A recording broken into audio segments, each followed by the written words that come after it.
Hey, what's up, everyone? How we all doing? Welcome in. What it do?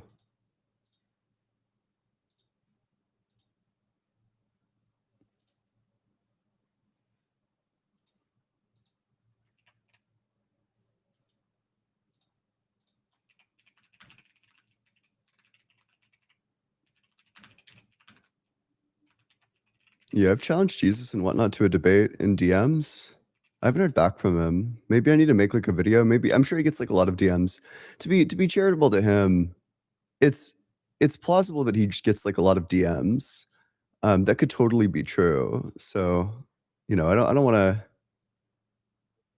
know if I want to make the claim that he's like ducking me because to be charitable, he might just not know. But, you know, I think I might make a video just formally challenging him to a debate. Maybe I'll give like a critique of some of the arguments that he's given in his previous debates. Um, and then at that point, he's dodging me. From then on, he's dodging me. But yeah, he runs the 5 ways, but all 5 ways are like really bad. Like the literature, the philosophical literature has just not been very kind towards the Aristotelian metaphysics. I think especially the first way is like probably like giga cooked forever. We have fantastic physics reasons to think that eternalism is true. Fantastic reasons. And also, if you believe that there's this unchanging being that is responsible for the creation of everything else, then just must have created all of these things eternally. If God is responsible for sustaining this moment and he's unchanging, then he just must have been sustaining this moment eternally. The entire timeline must be eternal. So either way, you end up with eternalism, and then eternalism totally undercuts the argument from motion because the argument from motion operates under this premise that change is the actualization of a potential, that things have these properties that are like dispositions, and they will react in specific ways if you invoke like specific circumstances. Like if you raise the temperature of water to boiling, the water boils would be an example of a disposition, or like a potential of unboiled water. Um, but we'd like to say that temporal change occurs. Things change at different times. The time that it is changes. But, there isn't any of that. There aren't potential times. So you can't have potential times that get actualized if eternalism is true, insofar as all times are equally actual. That's kind of like the heart of the critique. This is one of Joe Schmidt's critiques of the first way, actually, that it begs the question against eternalism. So I think the first way is probably just like get cooked forever. I'm not sure that there's like a really good way for the first way to get out of this. Um, they would need to swap out the notion of change to something like the actualization from the actualization of the potential to like, well, it's this way at this time and it's that way at that time. But then, the argument, it's not super clear how the argument would work. Like you kind of would need to reformulate it. Um, But anyway, make sure you're double tapping on that screen, sharing it with your friends, and all the good stuff. If you're in that guest request box, make sure that you're 18 or older. Make sure that you believe in the God of the Bible, the Torah, or the Quran. I also ask that you have some sort of reason to think that God exists. Um, I currently have nobody requesting to join. I see we got Matt calling me a LARPer in chat. Everyone's lying in chat, but for some reason, nobody wants to be a lion on stage. I wonder why, I can only imagine. Why not? Um, "You're blocked?" "I'm blocked," he says. "You're literally not blocked. You're in the comment section commenting. If you were blocked, then you just, like, wouldn't be here." That's a really funny lie. Um, anyway, I don't know, everyone's, but, regardless, um One sort of argument that I've been thinking about and running lately is arguments related to the prior probability, the intrinsic probability of theism compared to atheism, that the way that we go about doing like our statistical reasoning in a practical sense is that we use something called Bayes' theorem. Now, like the simplified explanation for what Bayes' theorem is, it's how we determine how to update our probability on the basis of the evidence. Like when we have like these hypotheses in mind and there's new evidence that comes along, Bayes' theorem tells us how we should update our like how likely we think that they are. And it says that you should do it as a factor of, what is it? Like how, given the evidence, like how predicted the evidence was by the hypothesis, and then you multiply that by your prior probability, like the before the evidence was introduced probability, and then that's all divided by the probability that the evidence would appear kind of regardless, although I'm not sure how you calculate the division one. But anyway, let's go to the first guest. Hey, how's it going? Hello. Yep. How old are you? I'm 21 years old. Yep. What religion? I'm a Trinitarian. Yep. What makes you think God exists? I have no reason to believe that God doesn't exist. I've talked to a lot of people throughout the last 8 months, and I've come to a lot of conclusions. And if it really were the case that God wasn't real, I feel like I would know by now, like when it comes to like evolution or like, the universe beginning or like the math or like, whatever it is, I would know. And I wouldn't be here saying this, what I'm saying right now. So I'm saying like when it comes to evolution, I would know by now. Wow. So there's nothing really new here for me that you can really show me, unless you're just gonna like try to give me an argument that you've been giving for the past probably 2 years straight that's just not working anymore. Sure. Compelling stuff. So and then like it's like you never actually like learn. Before you inject like it's more like into no the but it's like you never learn. Like you just want let me know when you're done with melting down. Can you admit that like at least like we have logical good reasoning and stuff? Like I at least proved that I have a very good reason to believe that God is real. Can you at least absolutely not accept that?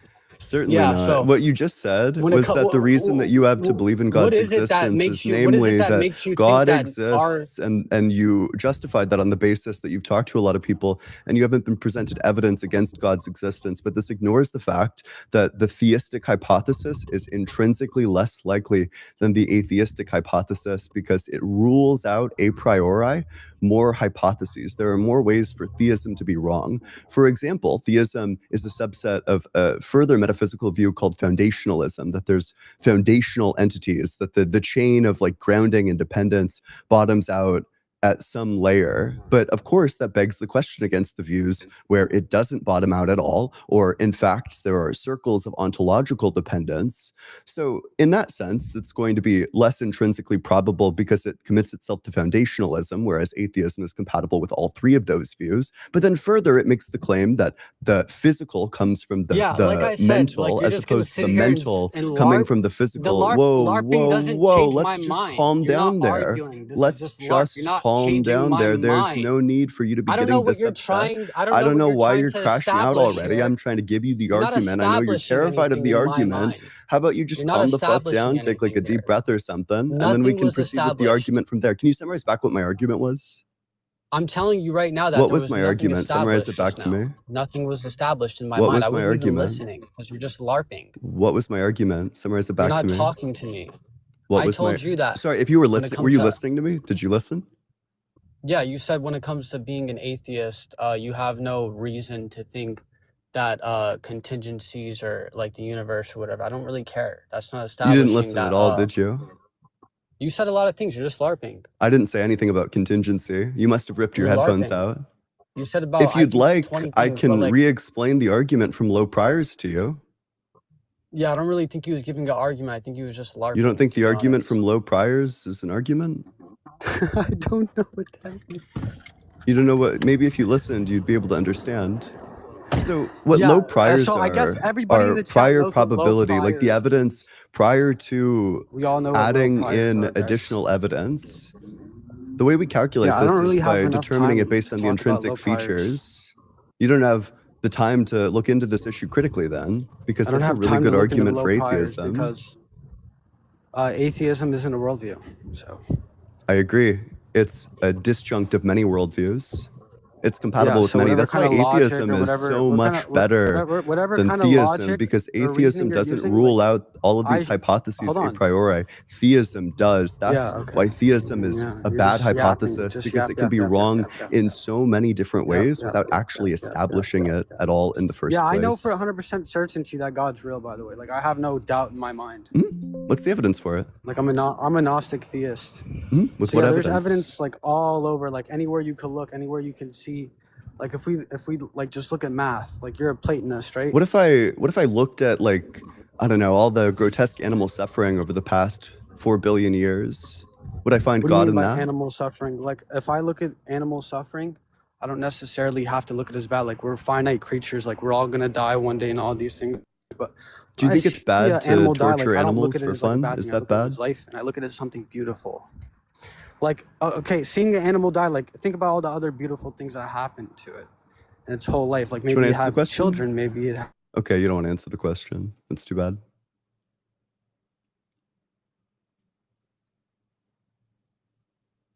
Wow. God spared him from embarrassment by cutting out his Wi-Fi. Respectable. You there, bud? Okay. Yep. That's too bad, but I don't know, I've been reading a lot of, Paul Draper lately, who talks pretty extensively about, the low priors argument. I think it's a really good argument.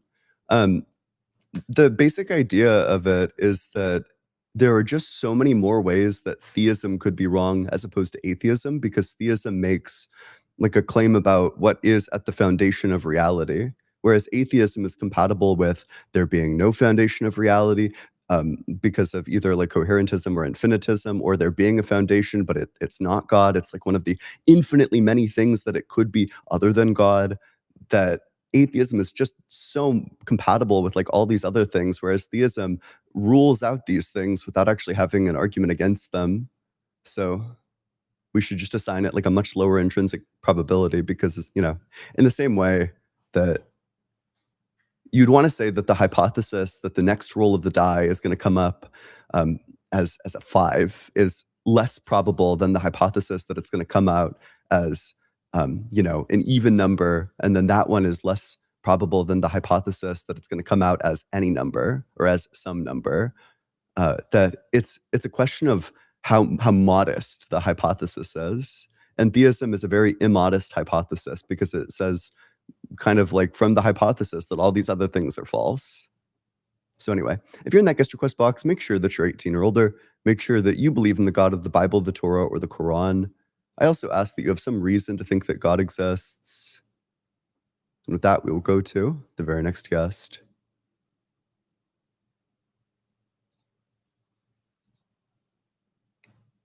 Hey, how's it going? Daddy, make me. I'm not comfortable with your age. Hey, how's it going? Hey. Hi. Yep, how old are you? 48. Yep, what religion? I know. I don't sound like it. I don't want to put myself in a box, but I believe in God. And by God, what do you mean? Source of everything we know and don't know. Do you think God is a mind? No, I don't think so. Oh, well, I think this is compatible with atheism. I take God at bare minimum to be something like an ultimate mind, or like an ultimate person. Oh, okay. So if you mean something else, then we just don't necessarily disagree. Well, you ever hear a near-death experience? People talk about how they... Why would we expect your God to bring those about? to bring what about?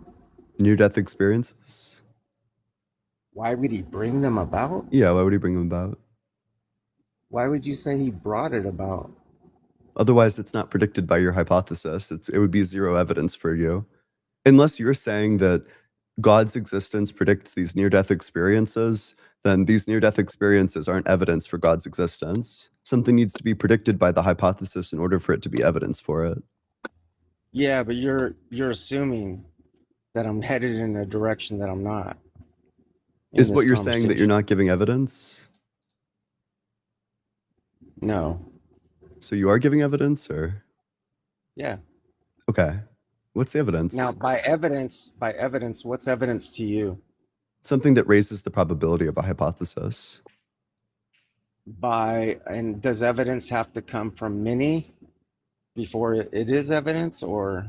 Has to come from many? Yeah. I don't know what that's asking.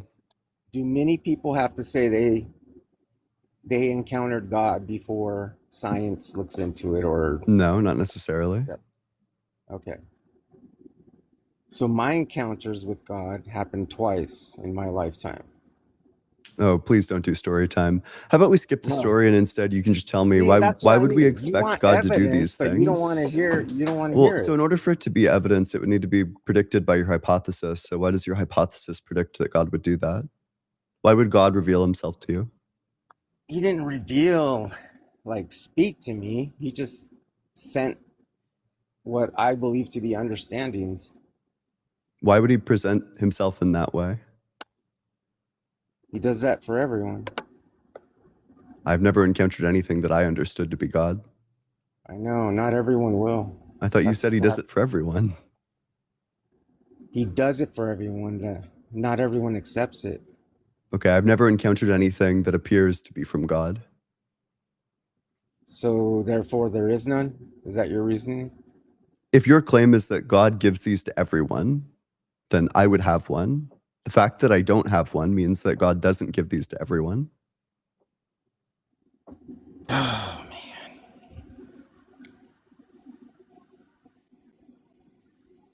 I don't think you really want to know if there's a God. I think you just like to debate. That's an excellent piece of psychoanalysis. You got any evidence for that? Yeah. You? Mm-hmm. Yeah, my existence, or what about me? No, just your lives, dude. Mm-hmm. Yeah, what about my lives makes you think that I'm not interested in truth?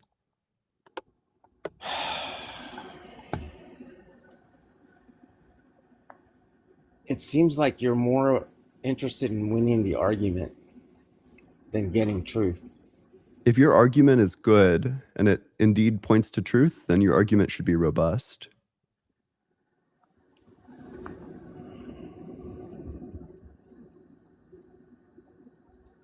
I'm going to move on to the next one. I don't really care for the whining. Hey, how's it going? How's it going? Ian, I think I was up here before. I think your chat wanted me up here too as well. Okay. Sure. You'll have to remind me. How old are you and what religion? Well, can I say 21 plus? I don't want to say the exact age, but That's I'm over fine. 21. Yeah. Okay. And what I'm religion? Orthodox Christian. I used to be atheist. I was actually adopted when I was about 2 months old by Jewish parents, so I speak fluent Hebrew, but I'm Orthodox Christian now. Okay. What makes you think God exists? I think God exists because I know there were you pulled up like statistics it's more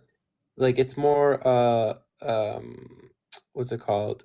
There's more of a chance that it's non-theist than theist, right? That's what you said? In terms of prior probabilities, yeah, just based on like the intrinsic features of the hypothesis, there are certain hypotheses that are going to be intrinsically more probable than other hypotheses. You know, like the hypothesis that the next roll of the die is going to come up exactly 5 is less probable than the hypothesis that the next roll of the die is going to come up an even number is less probable than the hypothesis that it's going to come up some number between 1 and 6. So it's a question of like based on the intrinsic features, which one's more probable. And theism a priori has so many ways that it could be wrong. For example, if like metaphysical foundationalism is false, which would be true if like metaphysical coherentism or metaphysical infinitism is true, then, you know, theism's out the door. If indeed the mental or like if the physical is the source of the mental, then theism is gone. If there are like multiple minds at the foundation, then theism is gone. If there is a foundation, but it isn't the mind, then theism is gone. There's just all of these ways that theism could be wrong. And the same Well, is not true. yeah. Like, there are ways that atheism could be wrong, but the only way that atheism could be wrong is if God exists. That's kind of the only condition. That's very true. That yeah, if there's an omnipotent entity that exists, that could be wrong. But what I'm saying is like, I used to be an atheist again. Like when we look at the Big Bang Theory, what was before the Big Bang, Ian? What was before the Big Bang? What Atheism is existed? compatible with a lot of answers on that, which is why it's a much better hypothesis. This But is like my what's your exact answer? Like, point. what's the most compatible answer to before the I Big don't know Bang? if there's a most compatible answer, but there's lots of live options. It would make my hypothesis worse if I said, well, it must definitely be this one, because that would give it more ways that it could be wrong. In the same way, like your hypothesis is wrong if any of the physical explanations for the universe are correct. The physical explanations are only wrong if, you know, God exists. There's only one circumstance in which my explanation is wrong. Your explanation is wrong is if there's an infinite regress. Your explanation is wrong if there's like a steady state. Your explanation is wrong if there's like a quantum tunneling state that gives rise to the universe. So, I mean, for the sake of argument, I could gladly defend that there's like an infinite regress. It's fine. I think we can maybe a different like topic on this. Like, okay, societally, like when Christ says to forgive your enemies, what other religion or faith or even atheism says to forgive your enemies? Is there another religion or faith that says that? Wait, sorry, why is this supposed to be evidence? Because when you look at the truth, when you look at anecdotally, you see people, when people forgive people that hurt them, and love and mercy versus revenge and vengeance, don't you think that's the way that we should um program ourselves as a society and like have a good society? Depends Or is on it through vengeance? What do you circumstances. think? There are certainly Circumstances. circumstances where I don't think you should forgive your enemy. So, for example, Why? you know, if your enemy is about to do it again, I don't think you should forgive your enemy. No, I believe You know, in if your justice. enemy I'm did saying you something should that's like forgive super for your own mental horrific, health. I don't think that you should necessarily forgive them. I think it's fine. There are circumstances where it's completely permissible to not forgive your enemy. As a Okay, strict give me a rule, I don't think circumstance. that's true. For Give me a example, circumstance. you know, if somebody like fucking murders and rapes your entire family, I don't think that you should forgive that enemy. Or I think Oh, at okay. the very least, I think you'd be well within your moral rights to not forgive that enemy. Right, that's what society says. But here's what my God says. Do you think you should My forgive God that says, person? okay, for your health, for your mental health, you forgive them because they don't forgive you. They don't care about you. The person that did the bad thing to you, they don't care. And if you still have hate in your heart, you live with that your entire life. My God says to forgive them because then you have peace and love in your heart. So you do Why don't think you agree with that that, you Ian? have like you think that it would be morally impermissible to not forgive the person that raped and murdered your entire family? No, I believe in justice. He should go to prison 100%, but the What person did who I got ask? That doesn't the answer my victim question. should love and forgive the enemy, yes. So you think it's like impermissible. So if somebody rapes and murders your entire family and you don't forgive them, you think that's morally impermissible? No, I think your mental health would go down the drain if you like But is it morally hate them for their impermissible to not forgive them? morally impermissible? No, of Oh, course not. It's okay, human nature. cool. Then you would say that not everybody ought do this. But here's the thing. Human nature is different from what my God says. My God says to love them. So should everybody ought do this or not? Yeah, they should ought to love your enemies. Okay. Because listen, here's the thing, Ian. So then it would be morally impermissible to not. Ian, human nature says to love your friends, love the people that you like. Here's the difference between Christians and you. Christians, Christ says to love your enemies. That's the difference. That's how we have world peace, because everyone wants to have vengeance and revenge against your enemies. If we all forgave our enemies, we would have no wars. Do you understand that, Ian? Do you understand that you've contradicted yourself? How did I don't know if contradict you're myself? aware of this, Yeah, go but ahead. you said earlier that it's permissible, that you're totally allowed to not forgive your enemies As in human some nature, not with what circumstances. Christ Well, says. I'm asking you, would it be impermissible? Would it be like wrong? Would you have done something wrong if you don't forgive the person that rapes and murders your entire family? Yeah, you're going against Christ. Christ says forgive your Okay, I enemies. think that's an absurdity, that you think that that's Why is morally it absurdity to impermissible. forgive your enemies?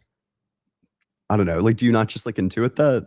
Is that like unbelievable to you that somebody wouldn't? No, it's not. No, I agree. It's very natural to like Okay. hate and Yeah, I like just take hate that as like a people that did wrong reductio to to the you. Of view. course.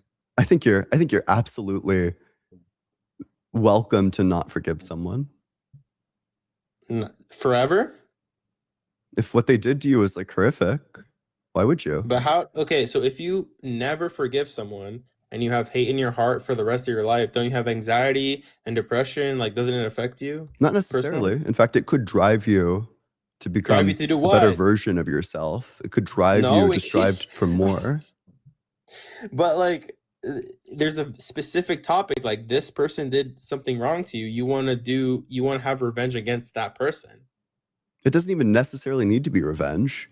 I mean, although to be clear, I do think there are times where revenge is permissible.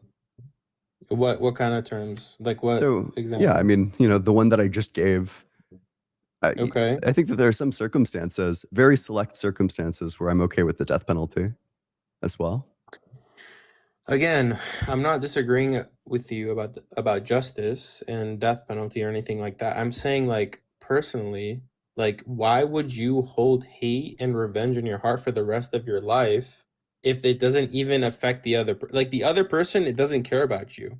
The person that did it wrong to you, they don't remember you, but you still remember. That's not So forget necessarily about it. true. None of that is necessarily true. How For they example, don't, you but like cannot they don't have forgive the them empathy and that you not have. carry through all this hate in your heart. This idea that the only way to do this is by being like a super hateful, angry, anxious, depressed person. I just don't think that's true. There are people in my life that I don't forgive, but I don't think about them every day. It's only when I rationally reflect about it that I wouldn't forgive them. Can you tell me?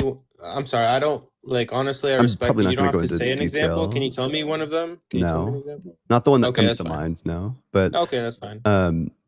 yeah, but regardless, I'm not sure that I'm not sure that I find that to be like a particularly compelling ethic. I also don't think that the Bible gives particularly good ethics. It has ethical absurdities in it. Absurdities? Come Yeah. on, Ian. Come on, Ian. Yeah, obviously. Ian, God says do that you you can know do how hard it slavery. is for me to be a Christian? I literally want to be just like you. I want to unalive all my enemies. That's not I what I truly think. hate. Okay, maybe I'm worse than you.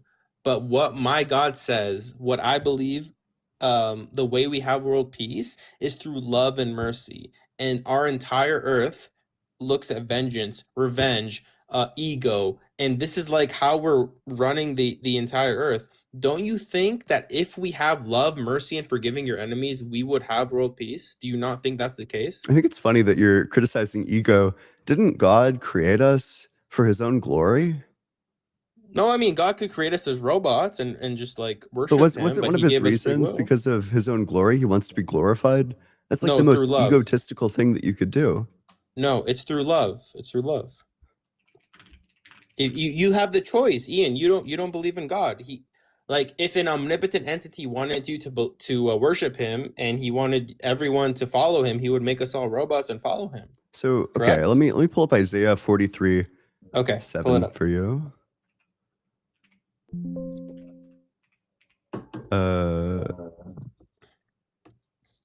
Everyone who is called by my name, whom I created for my glory, whom I formed and made. He made us for his own glory. It's the most egotistical thing I ever heard. Egotistical? Yeah, he's doing things for his own glory. But you're talking about an omnipotent entity, though, right? Mm-hmm. He's still doing things Okay. for his own glory. Okay, but omnipotent meaning all-knowing, all-being. Like, this is not a human being. Mm-hmm. Well, first of all, omnipotent is typically just taken to refer to powers, but yeah. I No, mean, it means all-powerful. yeah, and that doesn't necessarily entail all-knowing. An all-powerful being would have the power to make themselves all-knowing, but it doesn't strictly entail all-knowing. You could be omnipotent, but not be all-knowing. All right, well, Ian, I like you. I'm gonna follow you. I hope Can you I have ask a you a good question life. about omnipotence? Yes, please, sir. Yeah, before I leave, go ahead. Yep. Do you think that God has the power to do evil? No, I think he gave free will to human beings and human nature to do evil. Sure. So then God's not all-powerful. What's that? God's not all-powerful then. I have a He is power that God all-powerful. doesn't. Well, no, here's the thing. He could do that. Like I said, he could make every human being on this earth be robots and worship him, but he chose to give us free will and to choose to follow him because would you like here's an What do you think I example. Like asked you? This just has nothing to do with what I said. that's exactly what. Okay, you said does God? Okay, if he's not all powerful, he created evil. That's what you said. No. Does God have the power to do an evil action? What do you consider evil? It's an internal critique, so whatever you would consider to be evil. Okay. Is there anything that Ian, God have a could good, do? bro. I like you, bro. I like you too much. Okay, Have are a you not good going to life. answer the Follows you. You question? better follow me back, you little cutie pie. Are you running? Okay, he's running. That's fair enough, I guess. I wouldn't want to answer that question either. If you're in that guest request box, make sure that you're 18 or older. Make sure that you believe in the God of the Bible, the Torah, or the Quran. You can also be a deist. That's fine too. And with that, we'll go to, let's read some supers. BTA debates. Thanks so much for the super chat. Debate Joe Schmidt on Catholicism, LMAO. I don't know. I'll consider it. He's very prepared. I think I'd be open to debating him. I'd want to do like a lot of work and research towards it though, because what convinces him is the miracles and all of every single miracle claim. There's like so much to dig through and so much to evaluate. I would kind of need to come in with like counter hypotheses for all of them, which would require like a high familiarity with like the facts of all of them. Garbage Man, thanks so much for the super chat. P1, harmony in heaven requires the removal of my sympathy for the damned. P2, my sympathy is essential to my identity. Conclusion, heaven would destroy me. That's an interesting argument. I don't know. Yeah, I know that I know that there's an argument of this sort in the literature that there's like some like grand tragedy that you'd be like mourning the damned in heaven, so it wouldn't be like a perfectly happy place. Pooh Bear Thought, thanks so much for super chat. She S5 on my possibility till I necessary. True. Truth nuke. Atheist in a foxhole, thanks so much for super chat. This guy might be in love with you, Ian. Yeah, I didn't realize it was Matt. Reverend Nate, thanks so much for super chat. Can't believe you're still doing this after It's the Same Shape guy destroyed you and Mr. Dr. Blitz multiple times. LOL. JK, hope the new home is lovely. Yeah, it's really come together. I like it. Gray Tarif, thanks so much for super chat. Are you ever going to do the being gay isn't wrong topic again? Also, what do you think about that Jesus and whatnot guy? I think the Jesus and whatnot guy is a pretty obvious LARPer. He just says like the most like dubious philosophical statements I've ever heard. Like when he opens his mouth to talk about philosophy, it's like nonsensical. In his debate against Parker, he unironically said, I gave the argument, so you need to adopt my presuppositions. Nonsensical. Wow. My argument for God's existence must go through because I presuppose that God doesn't exist and you must adopt my presuppositions. I guess trivialism is true. I guess every position, I guess every argument that's ever been argued in the history of history goes through then if your opponent just must accept your presuppositions. I don't know. It's like a gibberish thing to say. But I might do the being gay is wrong topic again.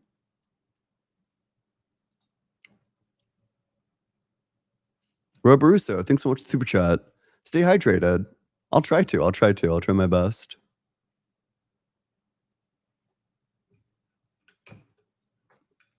Oh yeah, the other one. He said a contradiction is when A isn't B. The dog isn't the cat. That's a contradiction.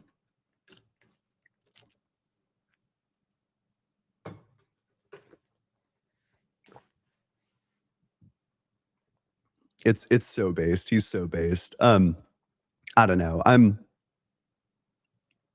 I would love to debate him. I'm planning on making a video talking to him. Or I'm planning on making a video to challenge him to a debate. Yeah, I mean, also the PSR stuff is like gibberish. In fact, let's pull up the Phil Papers survey for just a second. This is the survey of, it's a survey of like thousands of contemporary philosophers, like PhD holders that teach philosophy at university, that do contemporary work in philosophy. There was a question about PSR.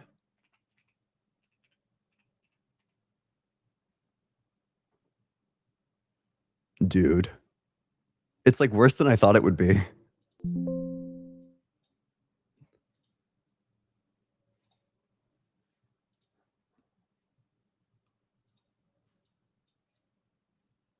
Principle of sufficient reason. Is it true or false? The population of philosophers, professional philosophers that accept it, 35%. The percentage that reject it, 45%. Gosh, and then those that are agnostic / undecided, like I think Parker said he was, 14%. The majority of people, the majority of professional philosophers think that principle of sufficient reason, they either aren't convinced by it or they think it's false. It's just like a very well-respected position. You know, there's like good reasons to not believe it. For example, I'm talking about Paul Draper a lot. Paul Draper rejects the PSR, and the reason for that is because he doesn't think that unity requires explanation. He thinks that diversity requires explanation. That if the foundation of reality is like one piece of matter that has like mental stuff embodied into it, and then like one mind that is like immaterial, that this like diversity of entities, that's the sort of thing that would require an explanation. But simply like a foundational mind is not the sort of thing that necessarily requires an explanation. There's lots of reasons to be incredulous towards it. So, although I'm probably agnostic. Kane, thanks so much for Super Chat. I was an atheist until I took an arrow to the knee. True. Grimmy, thanks so much for Super Chat. If God exists, he does not have jurisdiction over one's forgiveness to another, just whether they are liable for their actions.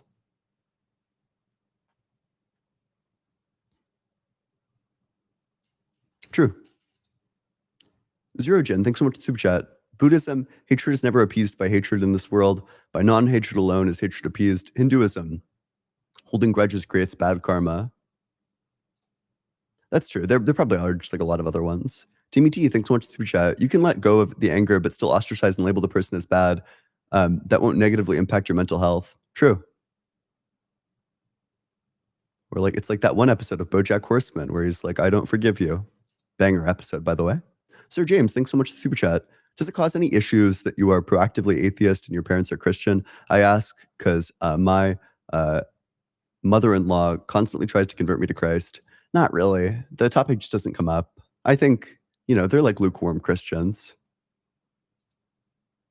Dr. Fudge, thanks so much for Super Chat. Concerning that there's the belief that human nature is evil, so anything intuitive must be inferior to some position you'd find unintuitive. Very silly. Yeah, I guess torturing babies for fun is fine because the unintuitive position is the true position under this logic, and that's very unintuitive to me. Based. Grimmy, thanks so much for Super Chat. If God exists, he shall know retribution for his transgressions against my species by my mortal hands that are sworn to strike him down. Banger. That shit goes hard. I'm the Big Cheese. Thanks so much for Super Chat. Caller needs to get clear of distinction of forgiveness and getting over something, or what forgiveness means. Like, is it in your heart, or are you obligated to show an action to that person? True. Yeah, I agree with this. I agree with that distinction that you can like hate someone and not forgive them. It's like permissible to do that. But then also, like, you can do that without like actively like being furious about them like every single day of your life. Like, I don't think that is entailed by not forgiving them. Ray, thank you so much for the Super Chat. I was an atheist until someone stole my sweet roll. I was an atheist until, hey, you're finally awake. An honest doubter, thanks so much for Super Chat. Isn't agnostic more modest a stance than atheism? Yeah, technically. Although so this is about like establishing like prior probabilities. It's specifically about hypothesis comparison. Agnosticism isn't a hypothesis. So in some sense, like you're never wrong if you're agnostic. But you also like there's nothing for you to get evidence. There's nothing to raise the prior probability for. So nothing is evidence for your position.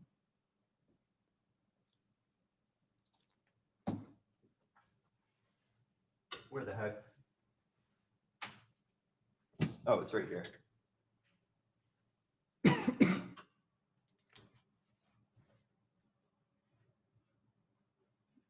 Okay, I'm back. I was getting my pen. Again, so if you're in that guest request box, you got to be 18 or older. You got to believe in the God of the Bible, the Torah, or the Quran. You can be a deist as well. I'm fine debating deists. You need to believe in an ultimate mind or like an ultimate person. If you don't believe in an ultimate person, don't request to join. And with that, we will go to the very next guest.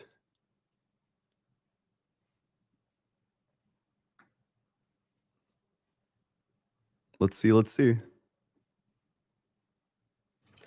Hey, how's it going? Yo, what's up? 1 second. Yo, I don't know if you remember me, Ian.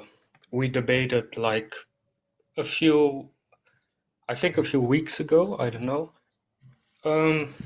No. Yeah, all right. Sorry, That's okay. I'm playing a bit of Minecraft. It's like mobs and shit. Sure, So but basically, wait, remind me, how old are you and what religion? I'm 20, I'm Christian. You know the deal. I was born in 2006. Okay, that's fine. And what makes you think that God exists? I don't know if you've heard about Joe Smith's conversion lately. Yeah? Yeah, he converted because of miracles. Mhm. I had spent a little bit of time looking at these miracles themselves. They had been scientifically like tested by critics. I don't know what your stance on that is. I would I need this think specific miracle. I'm probably not going to make blanket statements about miracles other than, I mean, you should have low priors in miracles because you have really good evidence for the laws of physics. You have really good evidence for things like conservation of energy, conservation of momentum. And if there's like divine supernatural intervention that violates these things, well, you just have really good evidence against that. So you're I wouldn't say they violate those things. I would more so say that miracles are things that are working within the laws that are logically necessary, and that they more so just do things that are like extremely low probability and would kind of seem random if something didn't influence it. So I wouldn't just say they are illogical things. Like, okay. you know. Can you give me the specific example of the miracle? You have the Tilma of Guadalupe. It's like a cloak, I believe, that was that had like a depiction of Mary. And the interesting thing about it is that it has no paintbrush strokes, so it literally couldn't have been painted on the cloak. So I find it kind of interesting. You also have the Eucharistic miracles. Wait. Let's stick on one, and then we'll just focus on one. Alright, yeah, What the Tilma era of is this Guadalupe. from? I believe it was somewhere near the 17th century, or maybe it was the 7th century. The 17th, or okay, sure, it's the 17th century. It was something with 7th, I believe. It was somewhere in Southern America, and it led to a lot of conversions. I heard it went into the millions, probably like 1 to 2 million conversions to Catholicism. Okay. I'm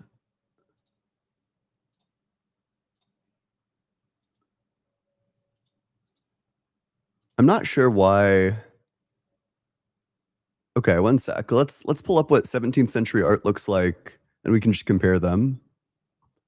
Hold on, yeah. So maybe I'm not getting it, but okay. So I get That's this, not the Tilma. and then I have this. Oh yeah, that's Yeah. the one. So I'm not sure. Maybe I'm missing something. I'm not sure. These aren't like radically different from each other. No, that one's a Dutch painting.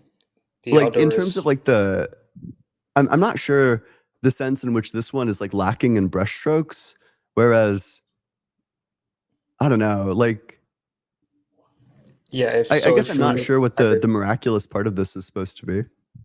yeah. So basically, they did scientific studies on it, and from what I've read, they said there's no brushstrokes on it, even microscopically. So it would literally just be paint like without any brush strokes. And for people at that time, I doubt they had any technology to make paintings without stroking with a brush. Oh, hold on, sorry, I know it sounds pretty like So weird when you put it like that.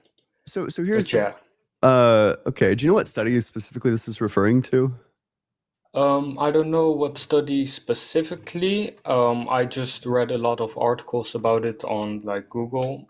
I hadn't really done in-depth research, but I have done research on it, and I just wanted to know what your stance on it is. I have no idea what the miraculous thing is even supposed to be.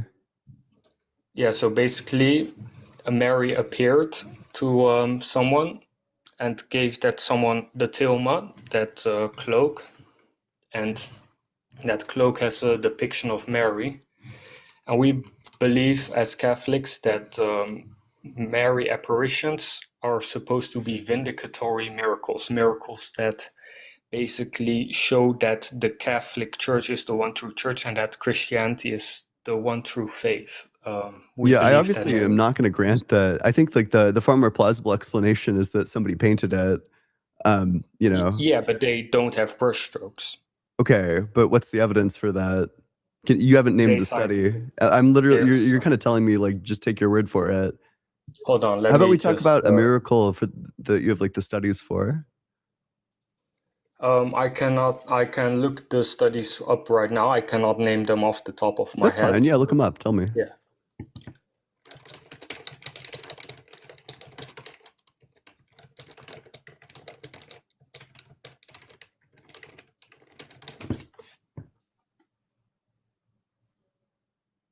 Yeah, it says that it was an investigation conducted in 1981 by Dr. Philip Cerna Callahan.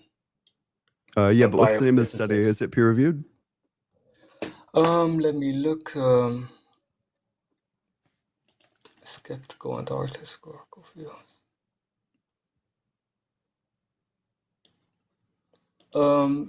Let me just ask, is it peer reviewed? I'm just gonna ask AI real quick because like it's pretty hard to, look at peer-reviewed articles individually. It doesn't say it is peer-reviewed scientifically, though obviously just because it isn't peer-reviewed doesn't mean it's false. It just means that it hasn't been challenged by other people. Maybe that's something you could try out. Why would why would I accept this like exceedingly weak form of evidence? Well, I wouldn't necessarily say you'd have to accept it, but you'd have to understand that from my perspective... Why would you accept a weak piece of evidence like that? Well, I believe that if there's no real opposition against it, because this is a scientific claim, obviously, it's a scientific investigation. So it's not just something I have to avoid. It's something that is genuinely grounded on some investigation. And if there's no real opposition to it, then I don't really see any reason to not believe it. It seems like something I can reasonably ground. And like I said, there's that's a totally absurd standard, by the way. I did an art project in second grade, and I put it under a microscope and there were no brush strokes. So, I'm God. What? I'm God. We're It follows. not arguing that. It just follows that I'm God, right? I did the analysis under the microscope. There were no brush strokes, so I'm God.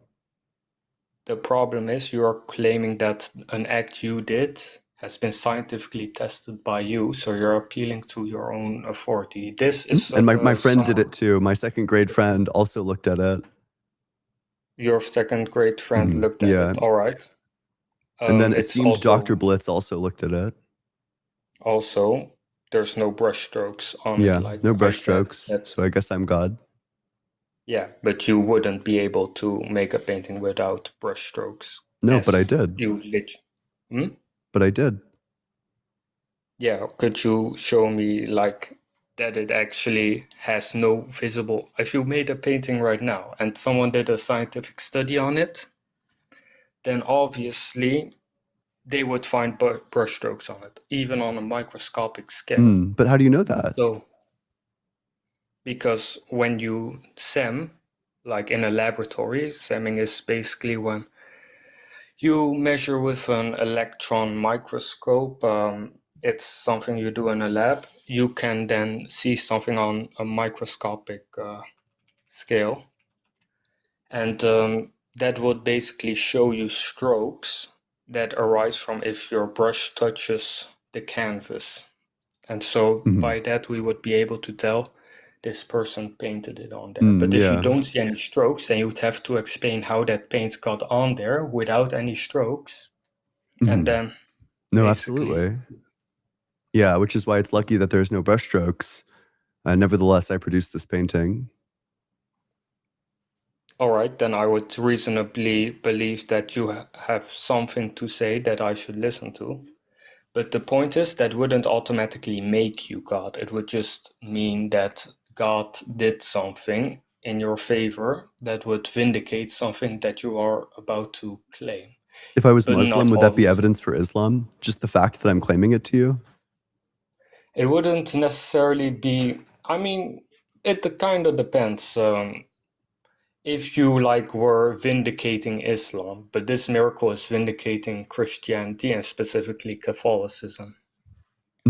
Okay, but if somebody just claims, they don't get it like peer reviewed, but they just claim, I have this drawing of, I don't know what's permissible to draw in Islam, but I have this drawing for the character for Allah, the word for Allah. Are you assuming there's that zero Dr. Philip, brushstrokes. Are you assuming that Philip Callahan made the tilma himself? Is that the person that did the analysis? Yeah, he's the one that did the investigation. No, I think that Philip Callahan he lived like 1979. 1981.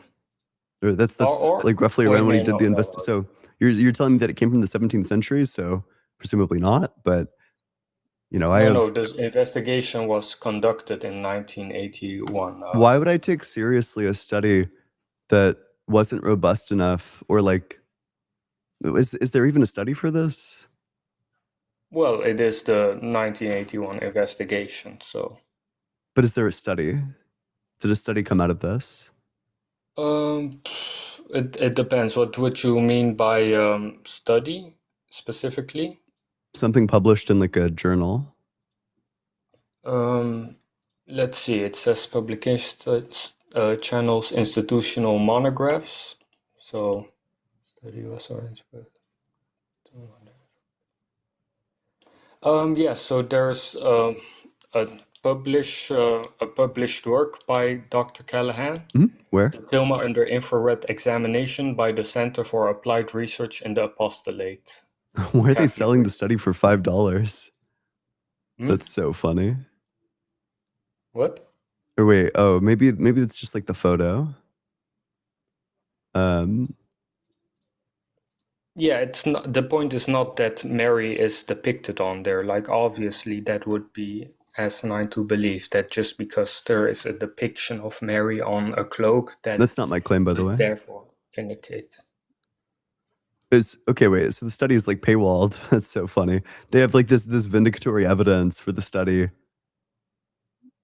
It's like the proof of Catholicism behind $5. Or maybe this is just the picture of it. I have no idea.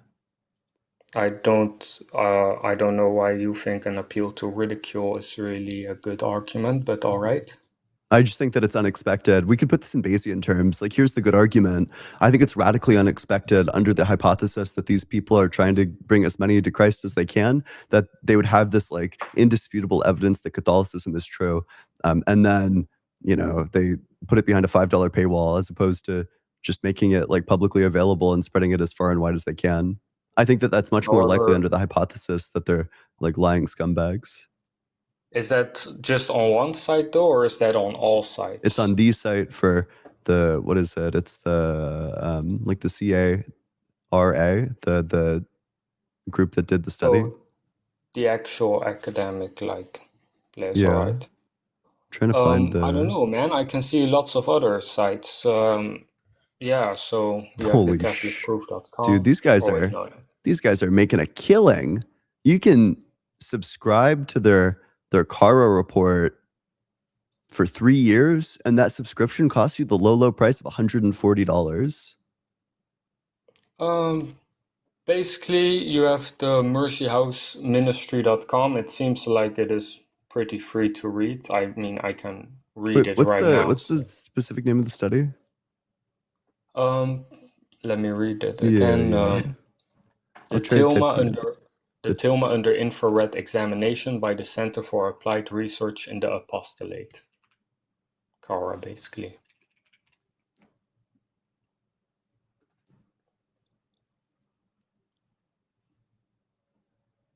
I'm struggling to find this coming from the site Basically, that the isn't. actual investigation is named the Tilma under infrared examination. Okay.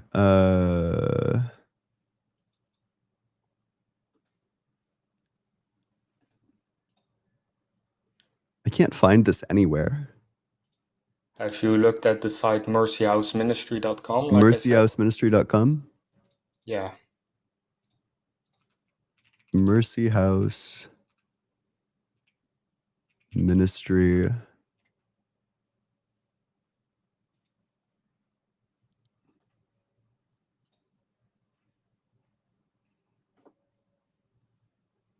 Okay, wait, is this a study? Or is this just a summary of it? A summary, I believe. This is a summary of it from 2026.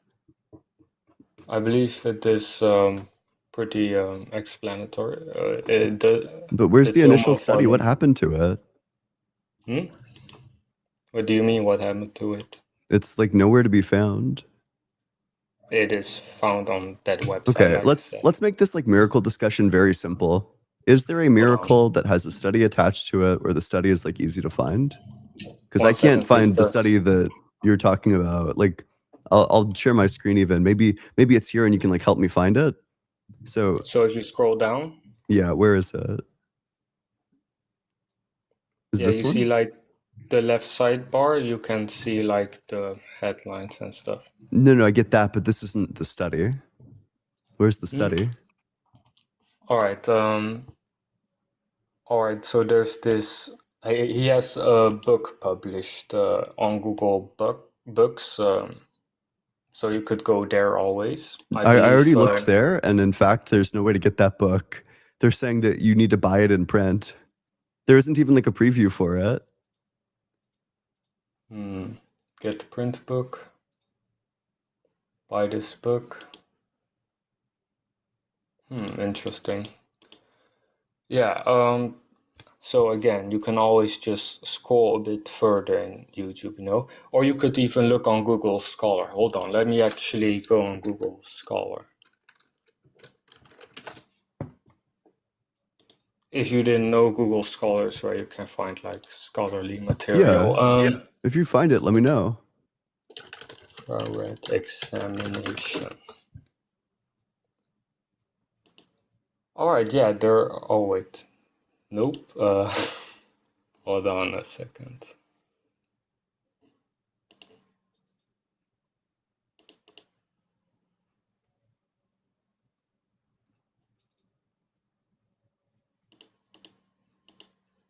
Wait, is this true? This is gonna be so funny if true. Wait, okay. Let me verify this claim.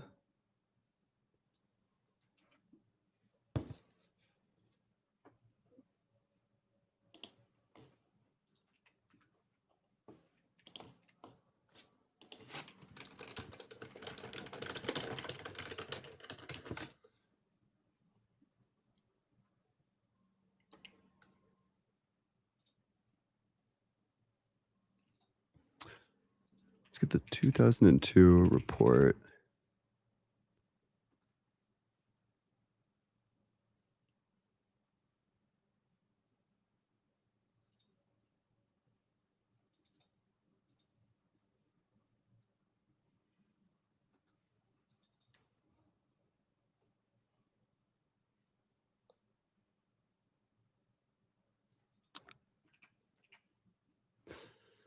Recently, our findings were confirmed when the Spanish language magazine Procesco reported the results of a secret study of the image of Guadalupe. It had been conducted secretly in 1982 by art restoration expert Jose Sol Rosales. Rosales examined the cloth with a stereo microscope and observed that the canvas appeared to be a mixture of linen and hemp or cactus fiber. It had been prepared with a brush coat of white primer, calcium sulfate, and the image was then rendered in distemper painting consisting of pigment, water, and binding medium.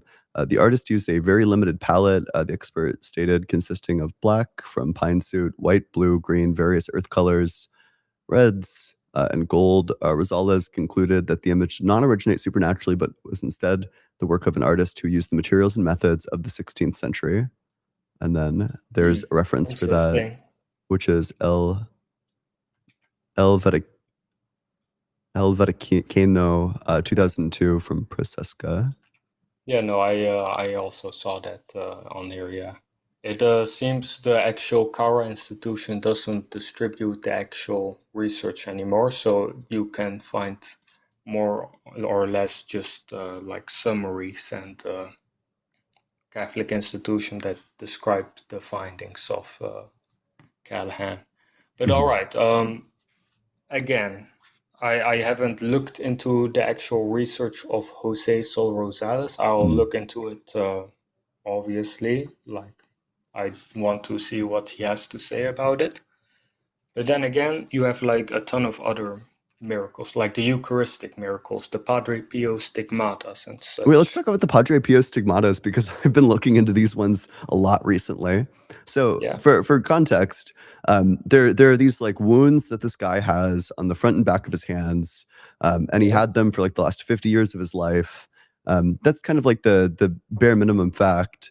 I think the most damning piece of evidence is that he bought like a comical amount of like an acid or like a poisonous substance that would allow you to indeed create wounds like this and maintain wounds like this. He bought like a quizzical amount, like we're talking like 1,000 times medical dosage amount. Can you give me the source for that? Sure. Yeah, I can get that for you. So it was the thing in question. I think he bought 4 grams of caustic acid. By the way, he confesses all of this. The source for this was the person who sold it to him. That's the primary source for that claim. But if you want like a claim, if you want like a source, it's Padre Pio Miracles and Politics in a Secular Age by Luzado Sergio. But I'll read the Wikipedia page. Hold on, Wikipedia? Yeah. So you're using Wikipedia as your source? Yeah, but it cites a source. So the source that I'm giving you is like that one. All right. So what was the name of the source again? It's Luzado Sergio Padre Pio Miracles and Politics in a Secular Age. Miracles, Politics in the Secular Age. Mm-hmm. So I'll read this section. Maria DeVito, cousin of the local pharmacist Valentini Vista at Foggia, testified that the young Padre Pio bought carbolic acid and the great quantity of 4 grams of Veritrine without presenting any medical prescription whatsoever and in great secret. As the pharmacist Vista stated in front of witnesses, Veritrine is a mixture of alkaloids, a highly caustic product, and so poisonous that only a doctor can decide whether to prescribe it. Veritrine was once used as a paralyzing muscle insecticide primarily against lice, but was also described by pharmacists as an external stimulant that renders one insensitive to pain. All right, pretty interesting. I'll look into that. And finally, I would like to know your thoughts on the Eucharistic miracles, the pieces of this holy bread that turned to flesh and blood in multiple cases that have been examined, and they find the blood to match with each other, and they find it to be genuine blood and muscle tissue. Can you give me the one that has like some sort of, I don't know, like study attached to it, preferably like a peer-reviewed study?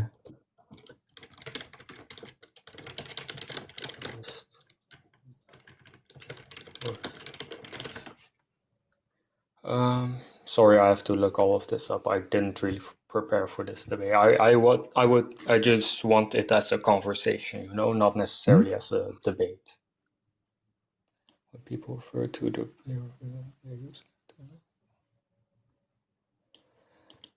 So yeah, there's a 1971 Linoli study on the Eucharistic miracle of Lanciano Okay.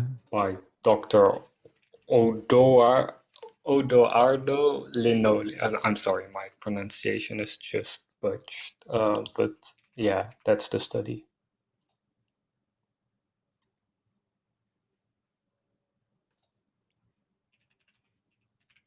And yeah, it is peer-reviewed. Okay, let's see. Wait, what was the name of the study? The 1971 Linoli study. Okay.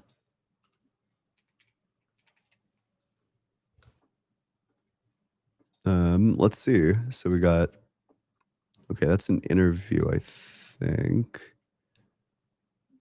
Yeah, it's an interview. Let's,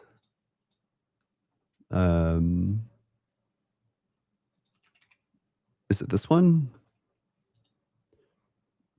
Histological, immunological, and biochemical studies of the flesh and blood of Eucharist miracle of Lanciano, 8th century. Is that one? Let's see.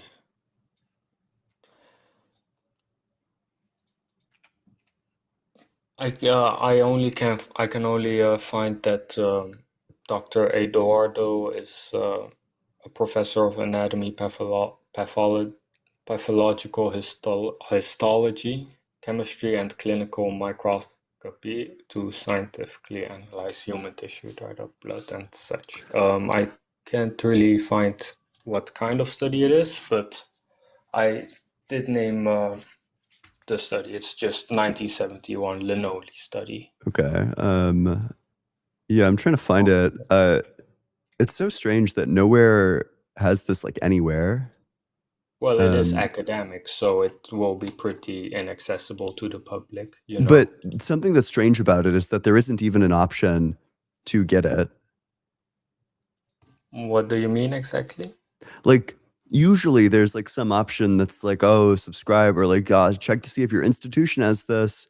There isn't even that as an option. Even on like PubMed, which is where everything points back to. Well, you do have to understand it is academic. Most academic things are not really that easily discoverable in like Google or popular media, you know? Well, but usually if you were to go on like a website like PubMed, they would give you an option that's like sign in with your institution or something like that. Yeah, I'm not that aware of PubMed, but perhaps. But again, these are old studies. They're like from the 90s. So yeah, you know, it would make sense if it isn't that easy to find the original source. Like I have tons of like. Okay, how am I supposed to shows evaluate the specific claims that are made? Let me just look it up. Where it came from.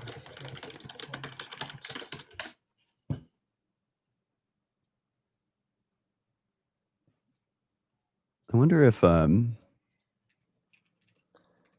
original 1971 study cannot be read freely open access, but you can access its citations, data, physical archives, or look at scanned copies uploaded online.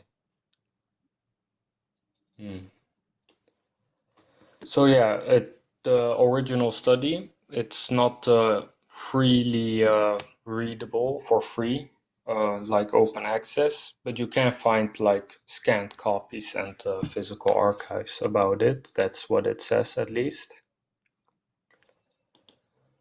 It is officially indexed in the United States National Library of Medicine via PubMed. The journal citation ceased publication. how do we know that this like piece of blood was once bred? How do we know that the Well, piece of blood was once bread? well, it would be in the actual like study, I believe. The study says that it's heart tissue. How do we know that it was once bread? It was performed in the church itself, like when the bread is only like in the Catholic Church. But this is from the 8th century. The chain of custody is unknown for like the entire medieval period. How do we know that it was once bread? I suppose I wouldn't really be able to answer you on that. Again, I only did like surface level research on it. But yeah, you do pose an interesting like objection to it. So yeah, but again, you can read the study, PubMed, PMID. Do you want the PMID? No, it's okay. I know what the PMID is. All right. Then yeah. But basically, I don't believe it would be something they would particularly lie about. I think it would also be an objection raised by the actual peer reviewers and the critical scientist himself, Deoardo Leone. But yeah, I just find it really interesting stuff, basically, and I just want to know your thoughts on it. So Also, here's like a pretty crucial problem is that the earliest surviving documentation for this, I believe, is from like the 16th century. And from the the 16th claim century? is that this artifact was lost or stolen and that it's from like the 8th century. Would you mean the tilma or like the actual Eucharist? The artifact that this is embedded in. So the Eucharist. Yeah, the Eucharistic miracle, yeah. So you're saying that it's from like the 16th century? No. That the claim is that that the blood tissue is from like the 8th century or something, but the entire chain of custody, the earliest documentation of this is from like the 16th century, and where it was in like during this period of time is unknown. That makes it kind of impossible to know that this was bread and then turned into flesh. Well, I wouldn't necessarily say it's impossible. That would mean that it's not possible in any case. So I would not necessarily say that. But Sure, maybe a more humble claim would be, I have no idea how you could establish or how you will establish that this was once a piece of bread that then turned into a piece of flesh. perhaps I'd obviously need to do a little bit more research on that. Obviously, you helped me a bit understand that a bit more, so thank you for that, obviously. Absolutely. And finally, last time we debated, you mentioned the Vilenkin model explaining like how the A theory of time would potentially exist. Oh, the A theory of time? Yeah, the A theory of time. Oh, I'm not sure if that's true. I don't know if the Vilenkin model would explain how the universe would have maybe it's compatible with that. I don't know. But I think the B theory of time is like kind of just obviously true regardless. Well, I'm not here to debate whether the A theory or B theory is the one true theory of time. I just wanted to know whether it actually explains why, like, it began, the first, like, particle began to move, like, why, you know? I just want to know if it says that, not necessarily it does. how the mechanics work. I also think it, like, falls under a, like, possibility kind of problem, because just because it is possible does not actually mean that it happened. And if you're like, if it doesn't happen like instantly, how would it then like happen later? Because then the possibility would need to happen again for that particle then to try and move, like in layman's term, you know, like yeah, that's a good question. I'm not sure what specifically the mechanics are. I know Quantnaut. I see Quantnaut here in chat. I'm not sure what I know the mechanism is something like quantum tunneling, that you'd have it in like this 0 quantum state, and then it would quantum tunnel into like a 1 quantum state, thus giving rise to like something out of these otherwise like empty quantum fields. But I'm not sure But what the isn't that just specific assuming like quantum mechanics process. though? Yeah, you would still hold that these quantum fields existed and that they always existed. Yeah. Because I would reckon like quantum mechanics are more sort of a reflection of how the universe actually works, not necessarily that they pre-exist the universe. Oh, I'm not sure if you would say that it pre-exists the universe. Even in like the Vilenkin model, that's not really what the claim is, but rather just like the spatiotemporal component is what Yeah, but if it gets. doesn't pre-exist the universe and the existence of the universe is like dependent on it, then how would it exactly like, fit together? I just want to I don't think know that's that. I'm not sure that the claim is that this pre-exists the universe, but rather that this is going to be a state of the universe. State of the universe? Yeah, that's my understanding, is that the quantum fields that tunnel are in the universe in the Vilenkin I don't know, model. but even then, isn't quantum tunneling technically working in like temporal senses, or is that like a different? Is it like non-temporal, the quantum tunneling? I have no idea. You'd have to ask a physicist. Because if it is temporal, then it would actually not answer my question, because my very point is that it is before temporal relations begin to exist. The temporal relations beginning to exist would be like the very moment that a thing became from stationary to like non-stationary, so moving. So I just want to know why like it didn't just stay stationary and began to move instead of just.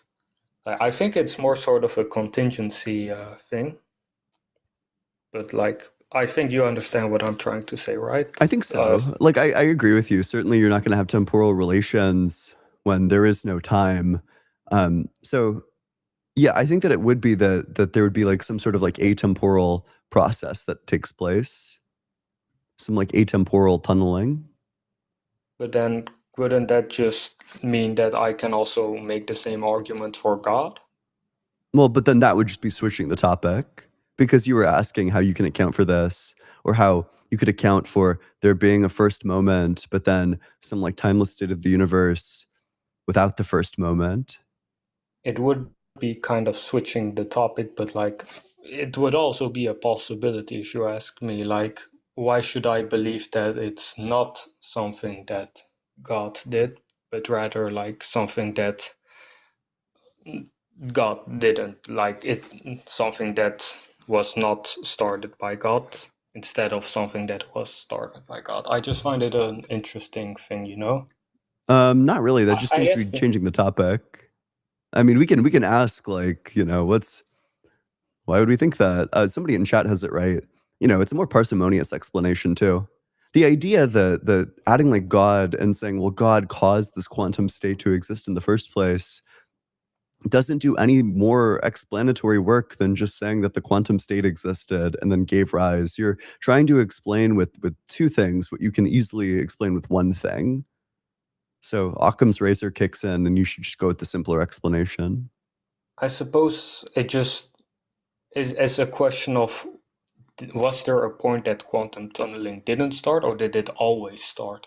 And then the question naturally arises, is there a moment in which the universe could have began earlier or later or whatever, And why there's even a probabilities in such a scenario. I just find that kind of interesting. I've been looking into quantum mechanics. I actually just bought a book recently about it. I find it interesting stuff, but there's obviously questions. Sure, yeah. I mean, although I don't know how that gets around the problem, it seems like all those questions would re-arise even if God did it. Well, they would also arise if God didn't do it. So Yeah, I think so it kind of adding God goes doesn't both help you. But God also is like infinite, you know. We argue that he does things infinitely, and we could debate about it, but that's not really what I came on here for. More so just what the Vilenkin model actually explains versus like what it doesn't explain, you know. Okay. Well, do you have anything else? No, for now I don't really have anything. I suppose, does the Vilenkin model actually like explain why like time began to exist like in layman's terms, or why In not? layman's terms, I don't think the Vilenkin model is going to explain it in layman's terms. No, like I'm saying it in layman's terms, like my sentence was in layman's terms. Sure. Like, does Yeah, time the begin? Vilenkin model, my understanding of it is that it does explain the emergence of a thing like time. That I think I saw Quant's dropped a comment, but I think it makes like a probabilistic claim that it's highly probable that at t equals 0, it's in like a 0 state. And then there's like a quantum tunneling that leads past t equals 0. Yeah, but then that quantum tunneling, my question is, wouldn't that just act infinitely, or would it just begin at some point or whatever, you know? There's just these temporal questions. Oh, sure. Well, I think that the B theory is able to accommodate this quite easily. The That B you just theory is that state that it's in that state at this time, and then it's at this further state at this other time. yeah, that still wouldn't really explain it, because then if it began at some point, wouldn't that just make it temporal? And if it was infinitely going, wouldn't that just make it possible that the universe could have existed earlier or later or whatever? No, because you'd presumably be a relationalist about time in this sense. So you'd say that change is the ground of time, that as soon as you have two moments, that gives rise to time in some sense. Wouldn't you say that quantum tunneling, though, is like a sense of change? Maybe. I don't know enough about it. So then that wouldn't really fit in the B theory, right? I'm not sure why it wouldn't. Because it's a change, and in the B theory, if a change happens, then it would move from T0 to T1, wouldn't it? Mm-hmm. Or Yeah, but am I they're misunderstanding? T0 and T1. The fact that they are T0 and T1 is in virtue of the change, as opposed to the change happening at these specific times. You're getting So the you're grounding arguing that- backwards. So you're arguing that time already existed? No, that time is Infinitely? grounded within the change itself. Well, but that change is then dependent on the time, right? No, that in relationalism, time depends on change. Change doesn't depend on time. Change is more fundamental than time. I suppose I wouldn't really understand how that could logically like work. Well, if you want, you can go look into relationalism. Relationalism. All right. I'll definitely look into it. I might like join in next time to just inquire a bit more about it, if you don't mind. But Sure. yeah, I'll look into it. Right. Thanks so much for coming on up. Yeah. Appreciate you. All right. Let's read some supers. Justin True Maui, thanks so much for the super chat. Test all things and hold onto that which is true. That's a good methodology, I think. Ray, thanks so much for the super chat. These theists don't be getting to the cloud district very often. That's true. Many have been saying this. What's another good one? They are not the listener.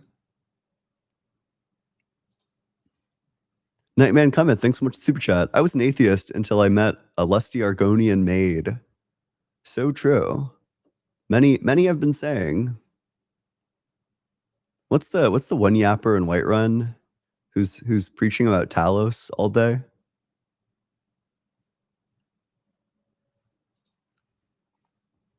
Queerest Cowboy, thanks so much for the super chat. Aliens are more probable than actual matter, no matter how absurd claim. Yeah, I mean you're kind of racing to the bottom at that point. I largely agree. Zach, thank you so much. Appreciate it. Ian, you need a tan. True. That's kind of true. But I don't know. The lighting's not doing me favors. Sir James, thanks so much for the super chat. I never stroke when I paint, but maybe I'm doing it wrong. I prefer to finger paint. God fucking damn it. Based and true pilled though. Ogar, thank you so much for the super chat. I'm 40 years old and started my first semester of college today after being inspired to take philosophy more seriously by you and people in your Discord community. Thank you. Whoa. Thank you so much, Ogar. I really appreciate that. It was great to talk to you at book club as well. We had a really great discussion about virtue ethics. Let's get a big W for Ogar. Today also marks the very first day of my new community college course on philosophy of religion that I'm taking with the same professor that I took from last week. I'm really excited for it too. It should be good.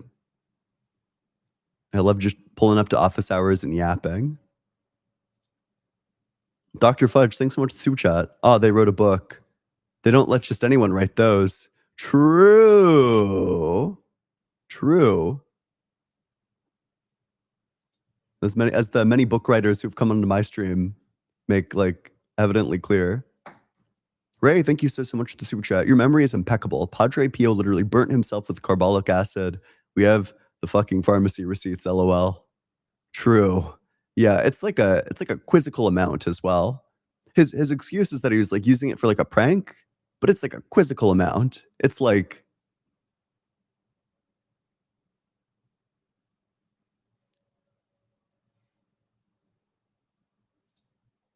Grimlock, thank you so much for the super chat. Don't forget to hydrate. Okay, I'll hydrate.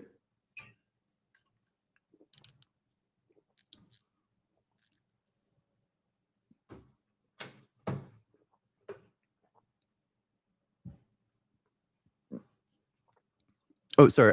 I'm getting the streams a bit. I'm getting the streams a bit crossed here, but so Padre Pio bought two things from the pharmacy. He bought the caustic acid, which he claimed was for like medical tools. And then he also bought the Veritrine, I think it's called, which does it's like a I don't know what specifically its function is. I've only looked just a little bit into this one. Or it's a Veritridine, I think. But the Veritridine is the one that's supposed to make you sneeze. But he bought like grams of it. He bought like an amount that's like several orders of magnitude higher than is needed for the prank. Ray, thank you so much for the super chat. Lanciano is the most dubious miracle of all time. The fucking relic box was lost for hundreds of years, so it's somehow impossible that someone mummified heart tissue inside. Come on. That's true. Caller using AI and then whining about Wikipedia is wild. Facts. I did notice that as well. I was like, I'm really taking this from the AI guy. That's fine, right? No hate to AI. I think that there's like good responsible uses of AI. In fact, using AI to learn about Eucharistic miracles, AI is going to be much better at sorting through these Italian documents than you certainly will be. So, I don't know. I think AI is probably a good use. That's probably a good use case for AI, actually. Achilles, thanks so much for the super chat. Would you ever do an official one-on-one debate? If so, I think you should debate the Orthodox Muslim or Jesus and whatnot. I like watching your lives, but I would like to see you do a one-on-one debate with either of those guys. I'm going to be debating Anas from Islamic Apex on the Orthodox Muslim sometime in September. I'm thinking maybe like, what is it, Labor Day, Memorial Day? One or the other. I forget which one's the one coming up, but debating the Orthodox Muslim would be fun too. And then debating Jesus and whatnot, I've DM'd him to be charitable towards him. Maybe he just didn't see the DM. Maybe he just didn't see that I've challenged him. So I'm planning on making a video soon. Maybe I'll respond to some of his arguments. But yeah, I'm planning on challenging him to a debate. I would love to. He keeps on saying like silly things about philosophy. Like he makes like very basic philosophy mistakes.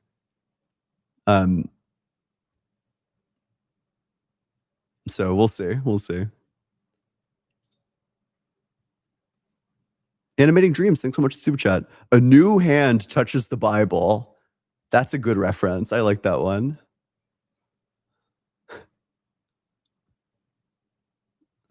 Oh yeah, it's like all the anxiety that you feel when you touch it and hear that. Valena, thanks so much, Super Chat. Valena said, read Valenkin. True. You should. You ought. All right, let's go to the very next guest. If you're in that guest request box, make sure that you're 18 or older. Make sure that you believe in the God of the Bible, the Torah, or the Quran. You can also be a deist. I'm fine debating a deist. But those are like bare minimum non-negotiable conditions. That will go to the very next guest. Let's see. Water, earthquake, erosion carved out tall, Hey, how's it going? pillar-like shapes. Oop. I don't know if that was intentional. I didn't know what was going on, so I kicked you just to be safe. What was this? No shot, it's that one LARPer. Kieran, were you requesting to join intentionally, or is that an accident? The American Defender LARPer? That guy's so funny.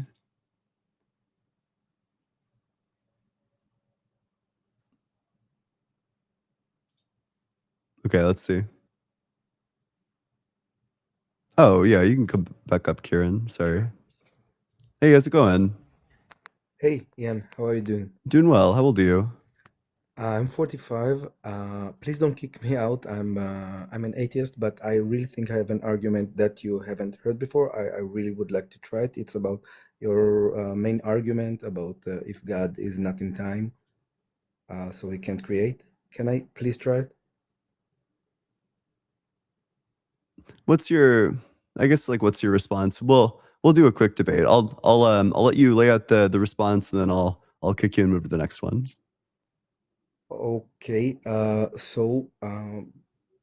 If I'm not mistaken, you accept many world theories. I think atheism is compatible with a lot of explanations, so I don't think atheism yes. is committed to that. But No, it's not. It's not committed, of course, but it's a possibility. It's a possibility that like this universe is not the only universe, right? In some sense, yeah, that there are like orthogonal universes across the wave function, yeah. Okay, so why can't God? And I'm speaking only for philosophical because I'm an atheist, but why can't God? Because it's really like one of the main arguments you use, and I'm trying to figure out why can't God be in one of these other universes, which entails time practically, and create this. That's a great question, because what grounds the many worlds is the wave function. So if God is within the wave function, then he's not the creator of the wave function. And then you have like an explanatory issue, which is that like God's not really the creator of the other universes if the wave function exists, because the wave function is. Yeah. Also, no God one would be said- confined to laws of physics is probably the bigger problem. Yes, but that's only if you're thinking of him as the God. But what if he's just a God?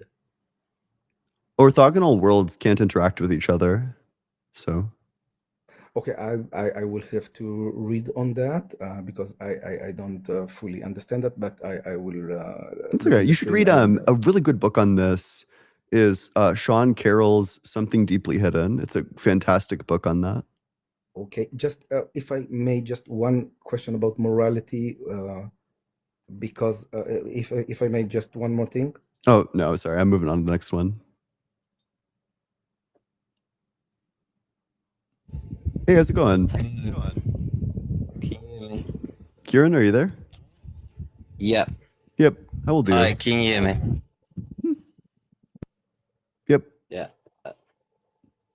Okay, I have many reasons for believing in God. Wait, let's get two things kind of out of the way. First, how old are you? And second, what religion are you? I'm 19 and I'm Christian. Sure. What makes you think God exists? I have many reasons. My first one is obviously many things, if not all things, require a creator. for example, the T-shirt that I'm wearing. Mhm. Right, I know that this did not just appear out of nowhere. Someone had to design this. Someone had to make it. You know, fabric was required, materials were required. You know, and obviously this T-shirt is very simple to make. Mhm. And human beings and the Earth and the universe are a lot more complex than my T-shirt. Therefore, it is logical to assume that the universe also required a creator. I don't think that follows. I think that as long as you have laws of physics that result in some sorts of organization, like for example, the formation of structures, as long as these laws of physics are present, given enough time, you'll encounter more and more complex structures, which is what we see. That's kind of what humans are. We're just very complex structures. So I just don't think that it follows. Also, I mean, you know, we kind of know how humans came about. It's through evolution. So I don't think that you would deny evolution. So that means that God kind of doesn't explain anything because we already have a sufficient explanation. Yeah, I disagree with that because it's like you can't just like the Big Bang, for example, right? How did that come about, right? You know, everything has to has to be created by something. You don't Even want to if you say don't that. necessarily believe that it's a even if you don't necessarily believe that it's a creator, everything is created by something. Do you think all organized complexity requires a creator? Yes. Then God requires a creator. No, he doesn't. Isn't God a complex being? God is everything and everyone. This is like a. I might even let you off the hook from the argument that we were going on because this is a much worse position to be in. Do you think God is Adolf Hitler? No. Oh, so God's not everyone. No, he lives through everyone. Everyone has free will. Mm-hmm. Okay, sure. And God's not literally everything either, right? Like, he lives through everyone. It does not mean that he controls everything that happens. Okay, that's fine. So I guess like back to the dilemma, either everything that has organized complexity requires something that organizes it and puts it together, or some things don't. If everything that has organized complexity requires a creator, then God would require a creator because he's a complex being. He's, you know, he has like these plans and these goals and these intentions. You know, he works in like these high ways. He has like all of these different attributes. However, you know, if indeed not, if he doesn't require a creator, then there's going to be some organized complexity that doesn't have a creator. But in that circumstance, I don't know why I would think that the universe needs one. Okay, fair enough. Maybe I need to do some more research on that. But I do have other reasons for believing that he exists. Sure, go for it. Yeah, if you just give me 2 seconds for that. Mm-hmm.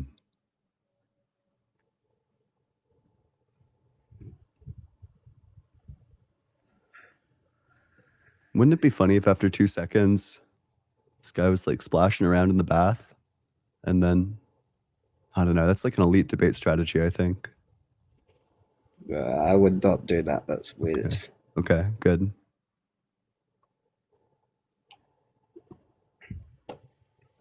Right. So we just went through the debate about that. Yeah.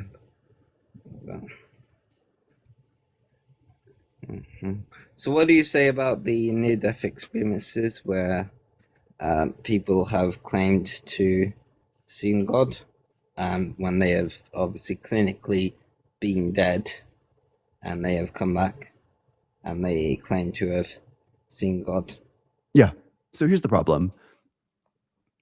What you see in your near-death experience is, one, extremely unreliable. You're literally hallucinating. Your brain is filled with all these chemicals that you, like, you're in a circumstance that you were just not, like, evolution did If not you are select for these clinically sorts of dead, circumstances. if you are clinically dead, sorry for interrupting.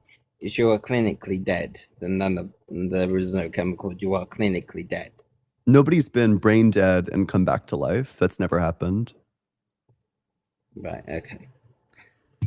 Moving on to another point is obviously a lot of the stuff that we know and we accept to be true as history has come from like things that have been written down by people that saw it happen or supposedly saw it happen. And would you not agree that the Bible itself does include many examples of when there were eyewitness testimonies that have had their stories and everything that they've said about what happened during their time written in the Bible? Would you not agree that that's somewhat the same thing? Which specific parts of the Bible are you talking about? I can't give you specifics, but it's the principle that like we accept a lot of the things that we do in the modern day to be true because they were written down by people ages and ages ago. But I mean, we also use there's an entire field dedicating to discerning which pieces are authentic and which pieces aren't authentic. So, for example, there's a lot of dialogues that were made by like forgers of Plato that, it's like an active dispute which dialogues are genuinely authentically from Plato and which ones aren't. So just because it was written down, even at an era that's like very long ago, doesn't mean, strictly speaking, we accept all of them. Additionally, I'm not sure which specific eyewitness testimony you're talking about in the Bible. I'm not sure which books of the Bible aren't just written anonymously, but the vast, vast, vast majority of them are written anonymously. So it's kind of impossible to assess whether we have eyewitness testimony. Okay, fair enough. Before I go, I will just say Jesus is King. I personally have felt the presence of God. God helps me throughout my everyday life. He has guided me through dark times. I cannot necessarily prove to you today directly with enough evidence. It's up to you. You have to have some amount of faith. But maybe I have a good evening. Maybe I could give you some evidence against God's existence.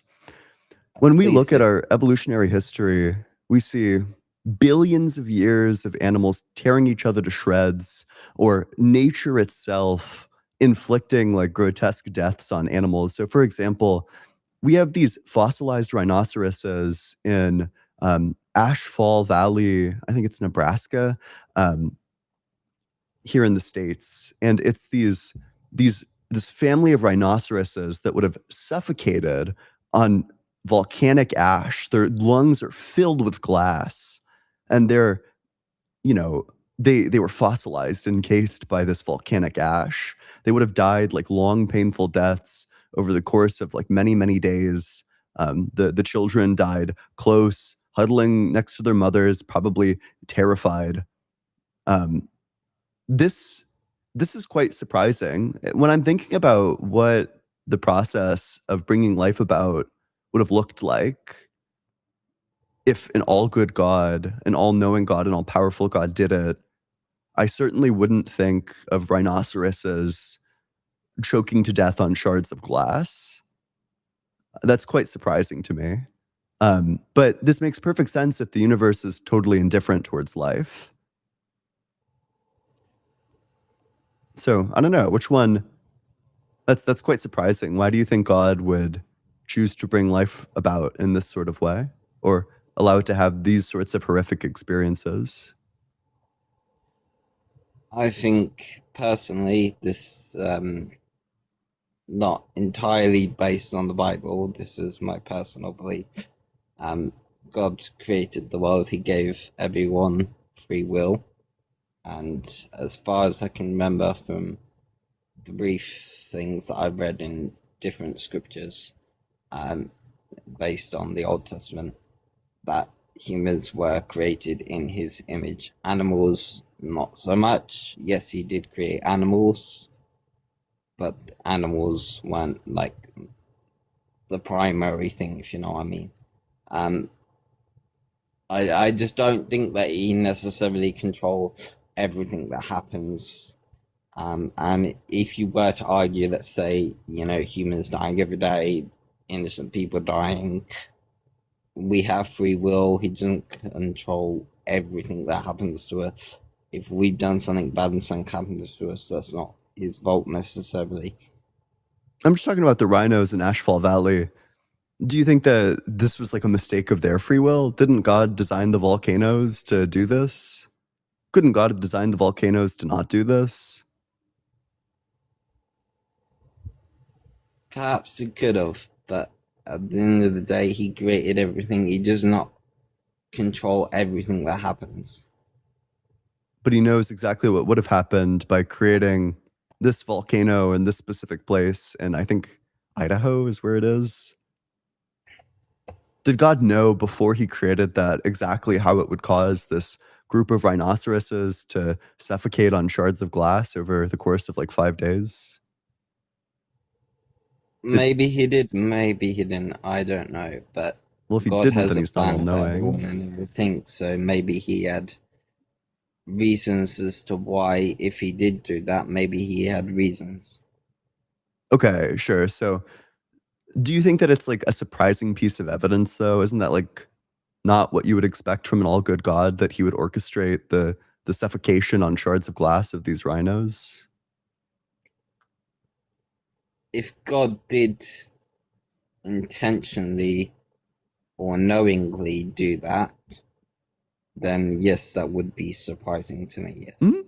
Yeah, so that's some pretty good evidence. I mean, if you think God is like sovereign or that this is within God's plan, then that's pretty good evidence against God's existence. And to be clear, that's just one instance of billions of Maybe years of against his instances just like morality, that. not against his existence. Sorry, what'd you say? I said maybe against his morality, not against his existence. Yep, but then that would certainly undermine the Bible because the God of the Bible is all good. Well, can I just say I do not believe everything in the Bible. I am gay. I do not believe that being gay is a sin, and this is just an example. I do believe that God and Jesus can change, and that he can adjust to modern times, as we did see on a few occasions throughout the Bible. So yeah. Sure. I mean, you know, that's fine, but then it's not clear. It seems very ad hoc then how we figure out which verses to accept and which ones to reject. Well, I think the main message is obviously to love and to be kind, and if you want to go to heaven, then you should do your best to live a life like Jesus did. And you know, if you really want to go to heaven, then you should accept Jesus in your heart. Okay, but I mean, what if I reject that verse? Well, if you reject Jesus, if you knowingly reject Jesus, Well, what if I just don't think that that verse is true? Like, what if that's one of the Bible verses that I reject? right, so if you reject it, so you know of the Bible's existence, you've read the Bible, or you've read some of the Bible, And I just disbelieve those verses. Yeah, what then? I mean, like, yeah. What if I just believe the opposite, like the inverse? All the verses that you reject, what if I just accept those ones as true? Like, how do we determine who's right and who's wrong? Well, if you just straight up reject the Bible, right? So if you like use, let's say you read the Bible, right? You're made aware of God, whether or not you believe in him, you are made aware. And you don't believe that, you choose not to believe that, you choose to sin, you choose to do whatever, right? Then why would Jesus, why would God want to let you in? Why would he force you into heaven if you do not believe in him, if you do not want him, if you do not want to follow? I don't think that you understand my question. I'm not asking about. You're saying that it's fine to reject some verses. What if somebody rejects different verses than you reject? How do you determine who's correct? Well, I personally cannot determine who's correct, but from my personal belief, I would say that if you trust in Jesus and if you love and you are kind and you are a good person, then you will go to heaven. Okay, that's fine. Hey, thanks so much for coming on. I appreciate you. Make sure you're double tapping on that screen, sharing it with your friends, doing all that good stuff. Masaki, thank you so much for the super chat. Cheese. There are no cheese and crackers in prison, Gromit.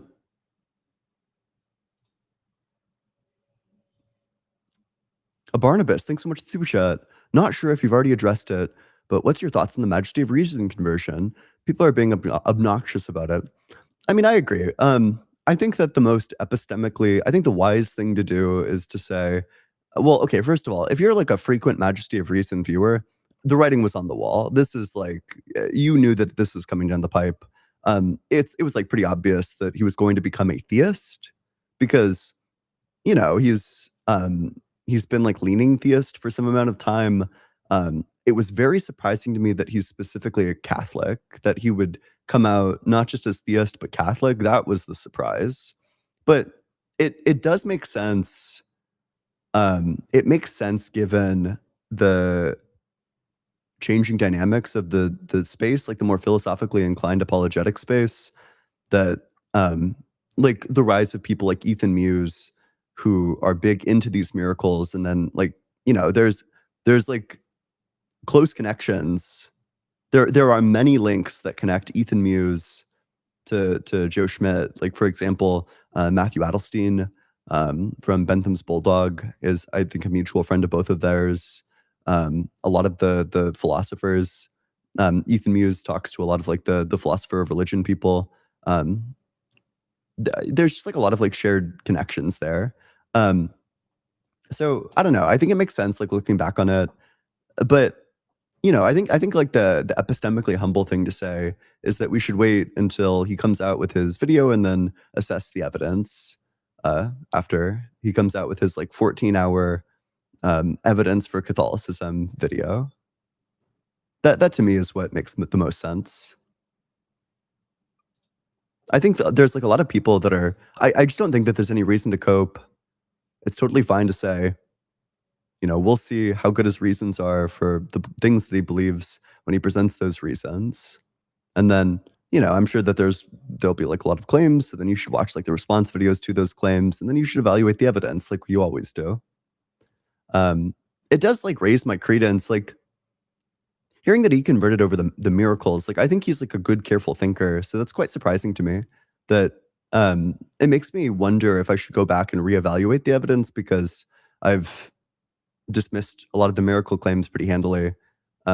So it makes me want to go back through and like reevaluate the evidence to make sure that there's not something that I'm missing in terms of the miracles. Anyway, let's go to the very next guest. If you're in that guest request box, make sure that you're 18 or older. Make sure that you believe in the God of the Bible, the Torah, or the Quran. I also ask, you could also be a deist as well, but you need to believe that there's like an ultimate mind, an ultimate person. And with that, we'll go to the very next guest. Hey, how's it going?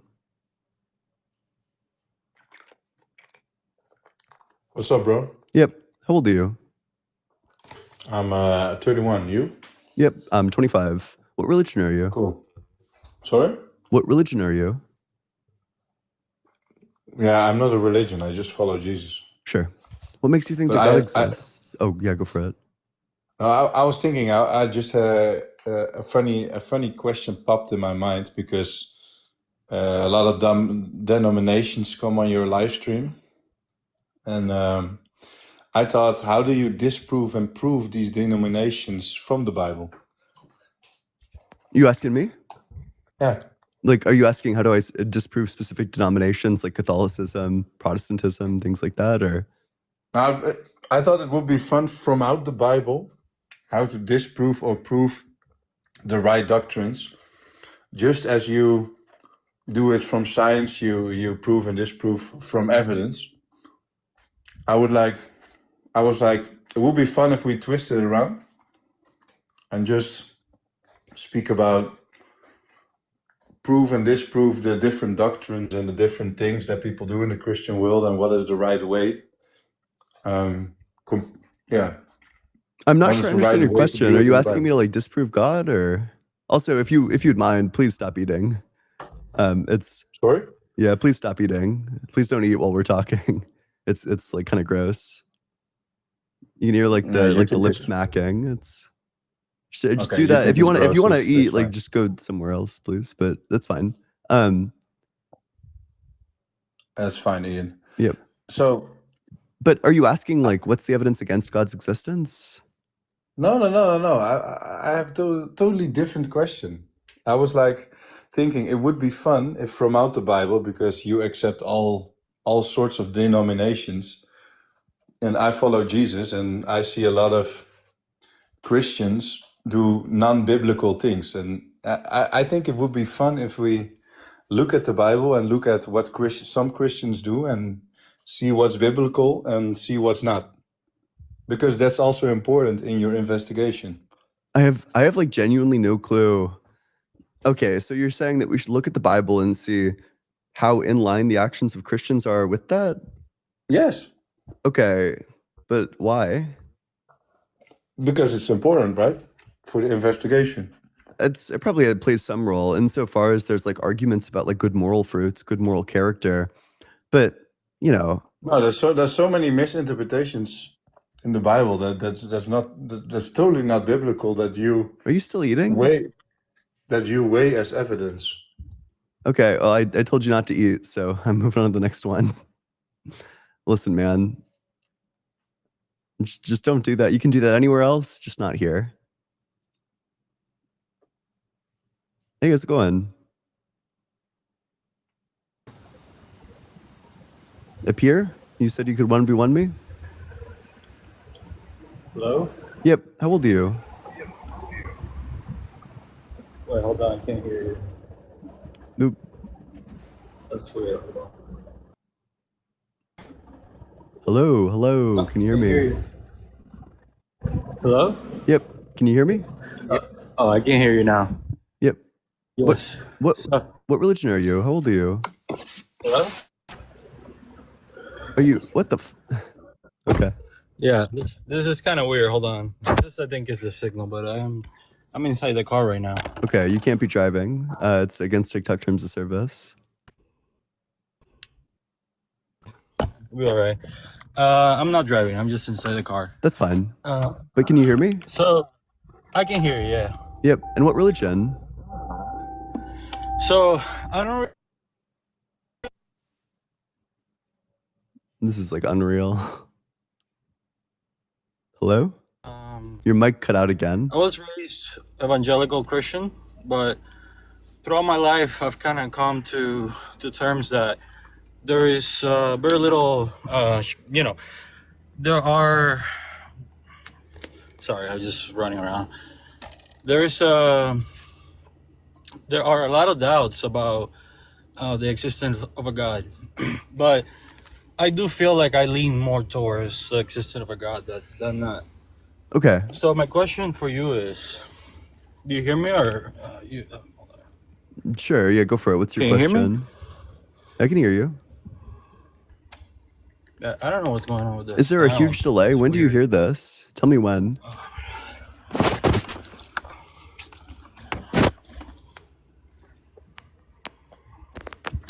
Hello?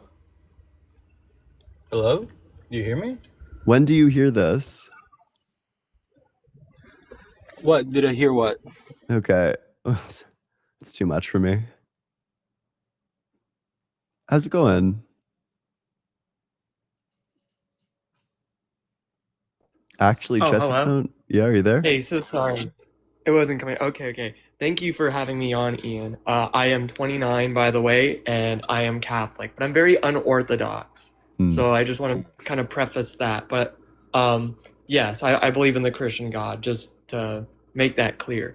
I also know, I want to say, I really appreciate your due diligence, and I know that you, like you do your work, you do the homework. So I kind of actually wanted to focus on, maybe this might be like a minor point regarding theology, but I think you also, in seeing the complexity of theism debates, you'll not mind that I am talking about something regarding God's omniscience. I just hope, because I'd like to talk about God's omniscience based on certain claims I've heard you make, not in today's live, but I don't want you to feel like, are you just beating around the bush? Like, are we not getting into God isn't real?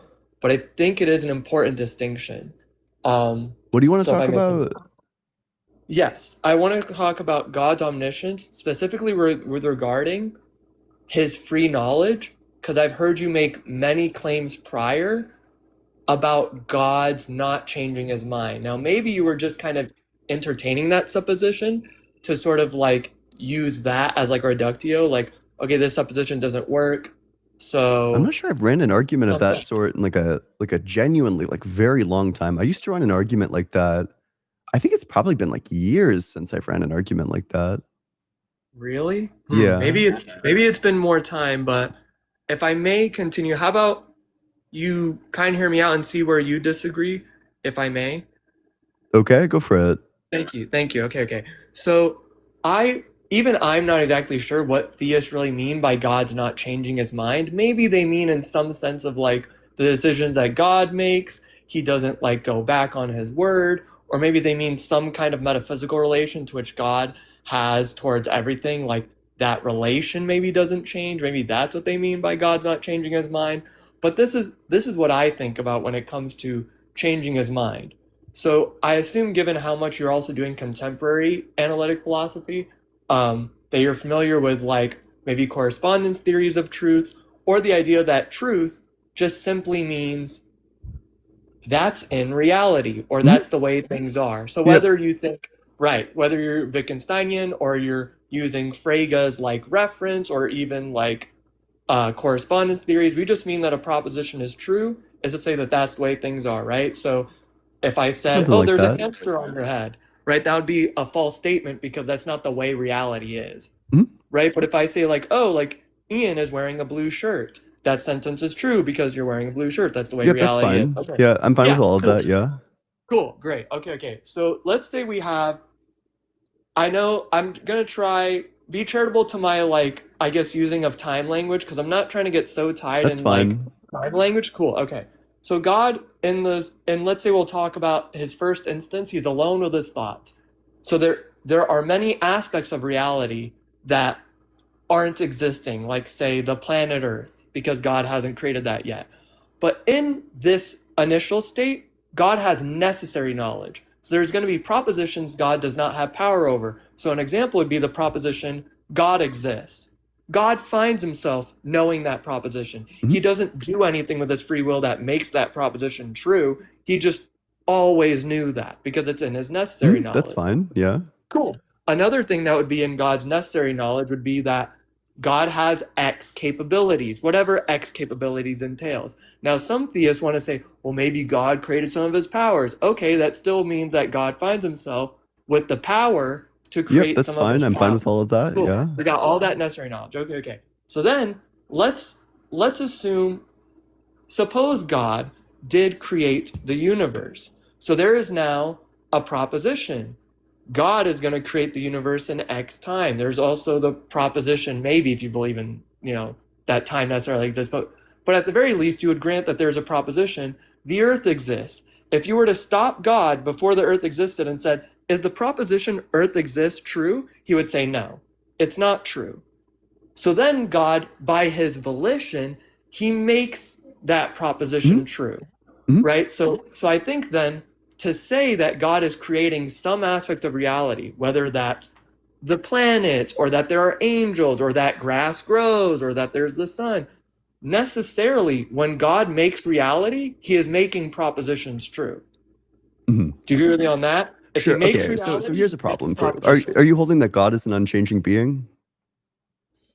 Maybe. That's why I said I'm unorthodox, because I personally want to say that God certainly has power over his free knowledge. And if he makes reality, and making reality entails making a proposition true, and that knowledge is just awareness of those propositions, then God must have power over some of his knowledge. Yeah, he must have change in power this over some of his- circumstance. I agree with all of that. That if you have God alone, God knows that, I exist alone. If you have God with the universe, he no longer knows that he exists alone.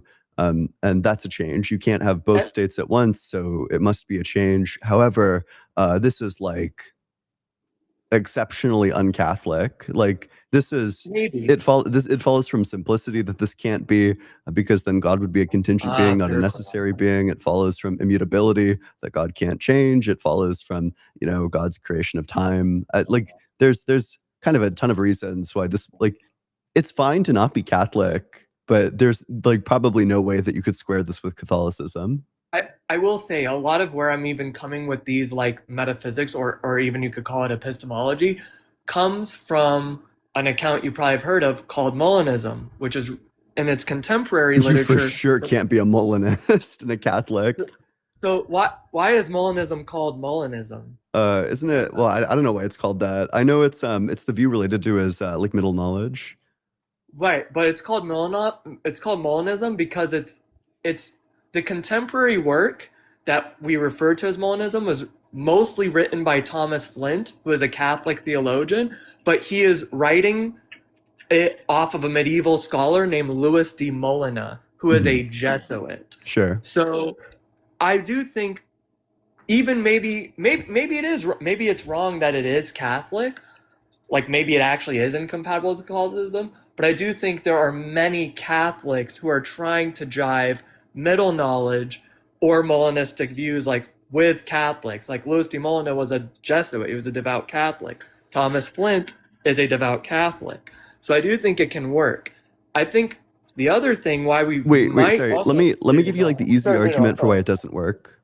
Under Molinism, God's knowledge of what's going to happen is dependent on your actions. God doesn't know what you're going to do until you actually do it. And when you do it, that leads to God forming this knowledge. So there's an explanatory relation between God's knowledge. God knows that, for example, we're having this conversation, and what explains the fact that God has that knowledge is because we're having this conversation. If divine simplicity is true, God's knowledge of us having this conversation is identical to his existence. But if us having this conversation explains God's knowledge and it's identical to his existence, then God's existence is explained by the fact that you and I are having this conversation. That can't be true. I mean, it's a direct contradiction with like independence, for example. But Okay. I'm hearing you out. I'm sorry. I just want to say I wasn't even taking it to the middle knowledge debates yet. So far, we've just been talking about necessary knowledge and free knowledge. I don't want to get into open theism yet, and even like kind of what you were saying. Okay. So how the Molinist wants to square it off. There's necessary knowledge that God doesn't have power over, right? So God finds himself with his properties that maybe he can do X, Y, Z, right? He finds himself with that knowledge. So that stuff is necessary, it's not contingent, and God has no power over it. Whereas free knowledge is going to be contingent knowledge, and God has power over it. So God has power over, let's say, the plants existing. But middle knowledge, which if that exists, right, maybe the open theist, which might be a Christian, might disagree, but middle knowledge is going to be the contingent truth that God doesn't have power over. So an example would be, let's say Ian's freely doing some morally bad, egregious act.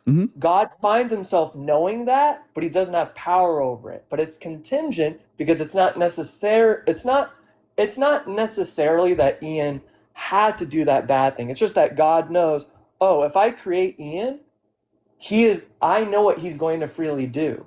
Now, middle knowledge also doesn't apply to himself, because if God just has middle knowledge of what he would freely do, then he wouldn't freely do anything. He just would find himself knowing what he would do. That's why middle knowledge actually doesn't apply to God's free knowledge. So on matters of, oh, how does God know what Ian will do? Ian might have done something else. And if Ian would do something else, God would have found himself knowing that. But Ian doesn't do something else. But so now God knows, oh, I'm not making Ian freely do X. It's just that I can't create circumstances C, which include Ian, and Ian will do X. So it might have been the case that Ian chooses to do Y. If so, God would find himself knowing that. It might have been the case that Adam and Eve never ate of the knowledge of good and evil, and God would have found himself knowing that. But it's not that the circumstances guaranteed that Adam and Eve wouldn't eat. It's just that God knows, oh, even though these circumstances were open to Adam and Eve eating or not eating, I know that I can't create these circumstances without Adam and Eve eating because I know that they would eat, but they might have not. So it's contingent, right? But it's not contingent that he has power over. So it's like necessary knowledge in that he doesn't have power over it, but it's also like free knowledge in that God makes those circumstances occur, right? Because most Molinists will also agree that when God was alone with God's thoughts, he could have been alone. So it's not that God had the obligation to like God could have just remained alone with God's thought. It wasn't morally impermissible for him to like be in the state he was in, but for whatever reason, he did make things. But okay, I want to let you respond before I continue. Sorry. Yeah, so I think probably the most productive thing would just be to get you to reject a premise. Premise 1, God's knowledge of my contingent action is contingent. Premise 2, God's knowledge of my contingent action is identical to his existence. Premise 3, if 1 and 2 are true, then God's existence is contingent. Therefore, God's existence is contingent. Okay, maybe, and I'm sorry, this is why I said maybe I'm being unorthodox. I hope I'm not making things overly more difficult, but so this is where I kind of disagree with some theists, or even, so I'm Eastern Catholic. Maybe this is why I ended up being Eastern Catholic. It's that Is some that of like Eastern the Orthodox? no, Byzantine, but Eastern Orthodox in a Do you lot affirm of the similarities. Catholic Catechism? The Byzantine Catechism is close enough, but sorry, I mostly am bringing this up to say that I do think it's possible that God has properties. So like that's when we say like, well, his knowledge is identical to his existence. I'm like, I don't know if we mean that like tautologically, and by tautologically I mean just like in every interpretation, because I want to say that like there's God and his knowledge, but maybe I'm just wrong. Maybe you say, Mark, that's why you're incoherent, that's why I'm an atheist. But to me, it seems possible, it seems coherent to say, yeah, there's God and there's God's knowledge. So I wouldn't say that his knowledge is like identical to him in that like maybe God, because God entails his properties, entails his knowledge, but I don't think his knowledge entails like God's being, or like his knowledge entails like his powers itself. Even if it's the case that like maybe God is in everything because everything is part of the substance of God, right? This is kind of what we were saying to the other guy. Is God Adolf Hitler? Well, no, right? But maybe there's a sense, maybe this is just incoherent to me. You say, I don't agree that we can have these sense distinctions, but I'm like, okay, maybe there's a sense in which like God, sorry. Holy Spirit, sorry. Yeah, so just to be clear, the one that you reject is that you reject 2? Yeah, I think I'm just not so you reject into simplicity? explaining. If I need to, then sure. But if that makes me incoherent, I'd like to hear why. But to me, I just think it's okay that God has properties. Okay. And you said that you're Eastern Catholic. And just to be clear, is that different from Eastern Orthodox? It's different from Eastern Orthodox in that it's in communion with Rome. So it's in communion with the Pope. So the Eastern Catholic Church is a Catholic Church in the sense that it's in communion with the Catholic Church. But our liturgy is, like, technically our liturgy is not Mass. We keep our liturgy. I don't know all the prenuptial agreements that the Eastern Catholics and the Pope came to when they fully came to terms. I'm not exactly sure of all that history. But I would prefer, now if you need to address my Catholicism, I want to let you do that. But Is there, I just also is there like a, just to be clear, is there like a governing doctrine that Eastern Catholics hold to?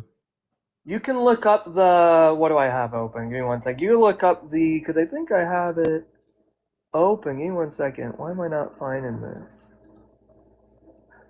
You can look up, if you would like, you could look up, it's currently on Scribd and it's accessible. You could look up, sorry, 1 second. It's called Our Faith, a Byzantine Catechism for Adults. If you want to, but I assume it's going to be nearly like 99% the same catechism that the Roman Church also gives.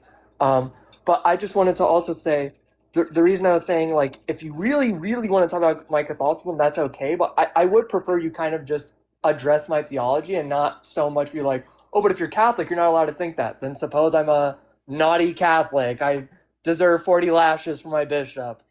But I would like Yeah, to kind of you're on continue the like one-way track to hell, getting maybe, right? excommunicated. But Sure.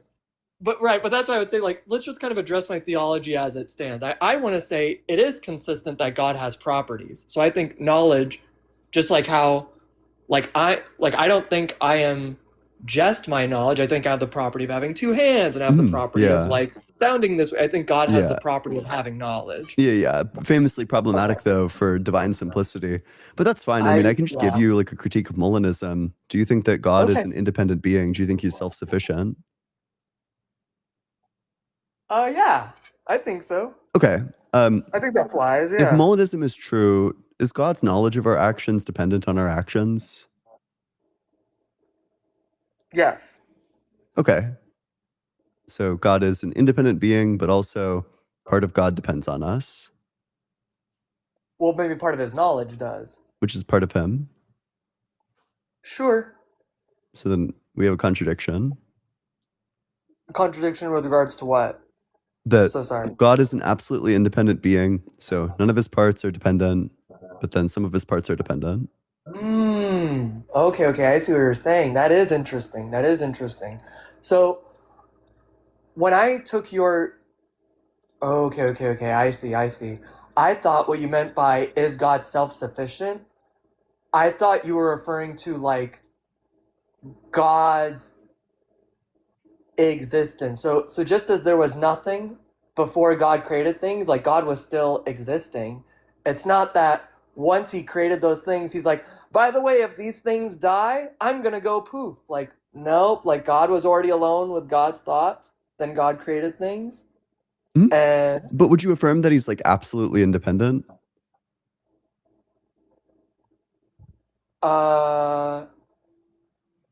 well, maybe not. I mean, can you define absolute independence for me? Yeah, just that nothing about God depends on anything further for its existence.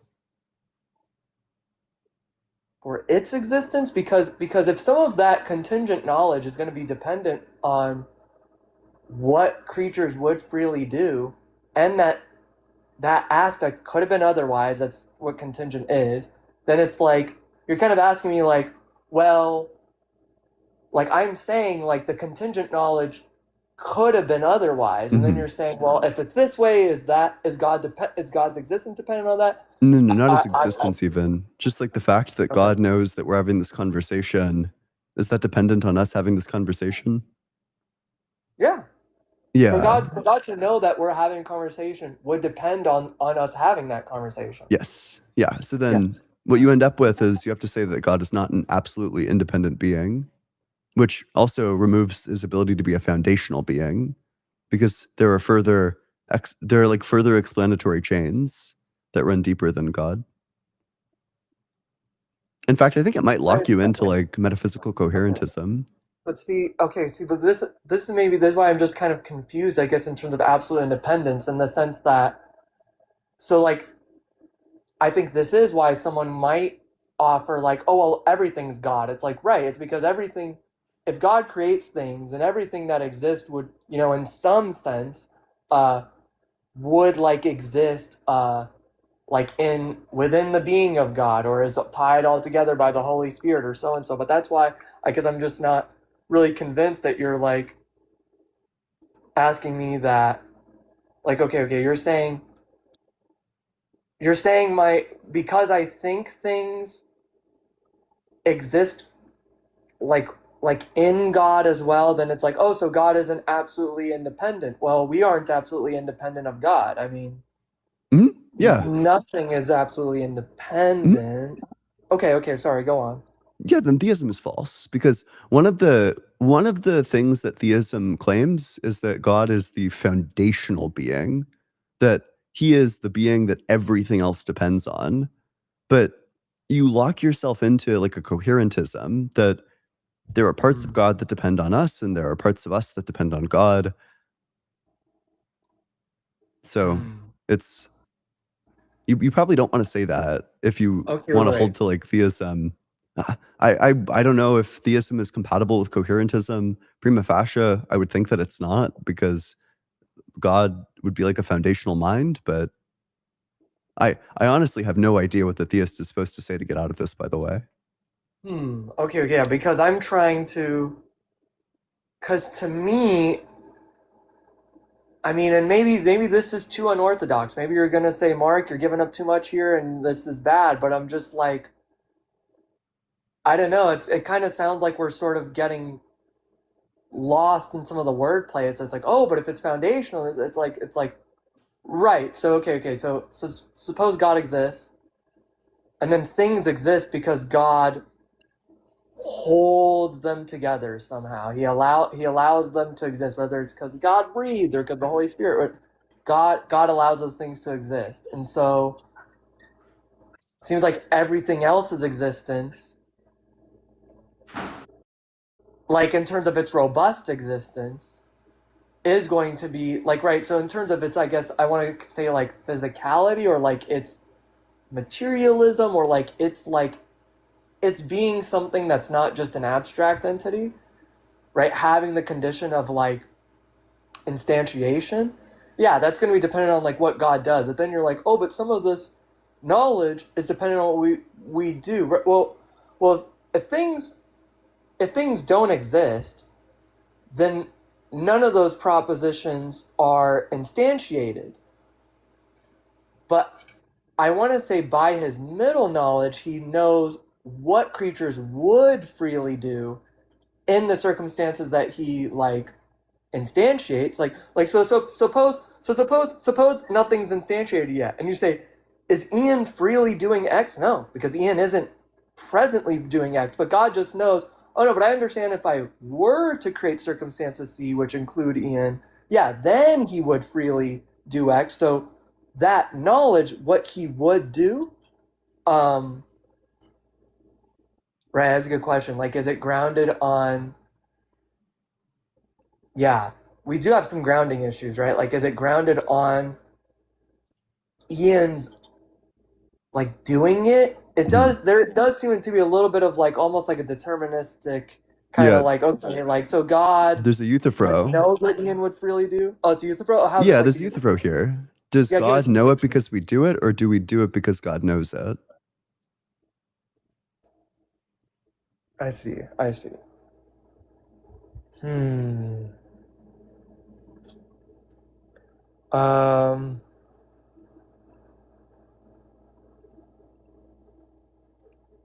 So I want to say hypotheticals are going to be neither. So it's like, what grounds the hypothetical? I'm not sure. Maybe that is a bad thing to admit. I'm not sure what grounds a hypothetical. It's like, okay, so maybe you're bullshit. But it's like, okay, supposing that there is hypothetical knowledge, and that God can have hypothetical knowledge. Well, that knowledge, right? Is it because God determined it, or is it because the agent determines it? Well, it's going to be the agent determined it in the sense that it's about the agent, but that hypothetical knowledge's existence isn't dependent on the moment in which one does it. Now, the open theist wants to say, right, that's why hypothetical knowledge doesn't exist, and free truths aren't formed until the agent does it. But I want to, before we get in that camp, I also don't want to, I don't know, I also don't want to be that guy that's like, oh, I'm going to shift the goalpost whenever I'm kind of defeated. So I'm like, let's just kind of stay in the wall. Well, okay, Wait, I appreciate that. There's, I'd love to talk to you a different day, but I have a lot of people in the guest request box, so I think I'm going to move on to one of them. But thank you so much. I do appreciate you. Let's get a big W for that. Well, let's get a big W for these supers. Almost. Ray, thank you so much for the super chat. Muse is the biggest LARPer of all time. Dude is the most atheist phenotype I've ever seen. That's true. I agree with that second part. I don't know if I'd say that he's LARPing. He certainly seems like very intelligent, but yeah, man, like I just think like the miracle explanation, every time I look into the miracle explanation, It just seems silly. And I think that Ethan did very bad in his debate against Fodor, to be honest. Like, I just think that Fodor's central point kind of just never got addressed. That Ethan never gave an explanation for why it couldn't have been the case that there's like a higher cloud that's further up that then like shields the sun and like reduces the sun brightness. I just have no idea. I have no idea. It just doesn't seem like he ever got like a response to that one. Skeptics and Scoundrels, thanks so much, Super Chat. Not even talking about God stops pie intake. True, that's fun. Kane Malice, thanks so much, Super Chat. I'm looking forward to the Alex O'Connor conversion. I don't think Alex O'Connor is going to convert. I doubt it. Alex O'Connor kind of like flirts with it. I don't think Alex O'Connor is converting. I'd be pretty astonished. I actually don't even think he's going to become like a theist. Very good wizard. Thanks so much, Super Chat. Thanks for being reasonable about the Joe Schmidt thing. As somebody who hates to see another fall victim claim to the institution of harm, I sincerely hope majesty of reason wins over banality of evil. That's true. I don't know. I mean, it's too bad. It's the environment that currently exists. I think that there needs to be more people like Fodor who are taking things like the miracle claims seriously enough to look into them and actually write up like debunks for them. I'm not sure that there's like a good number of people or that there's like enough people like that in these spaces that are doing that.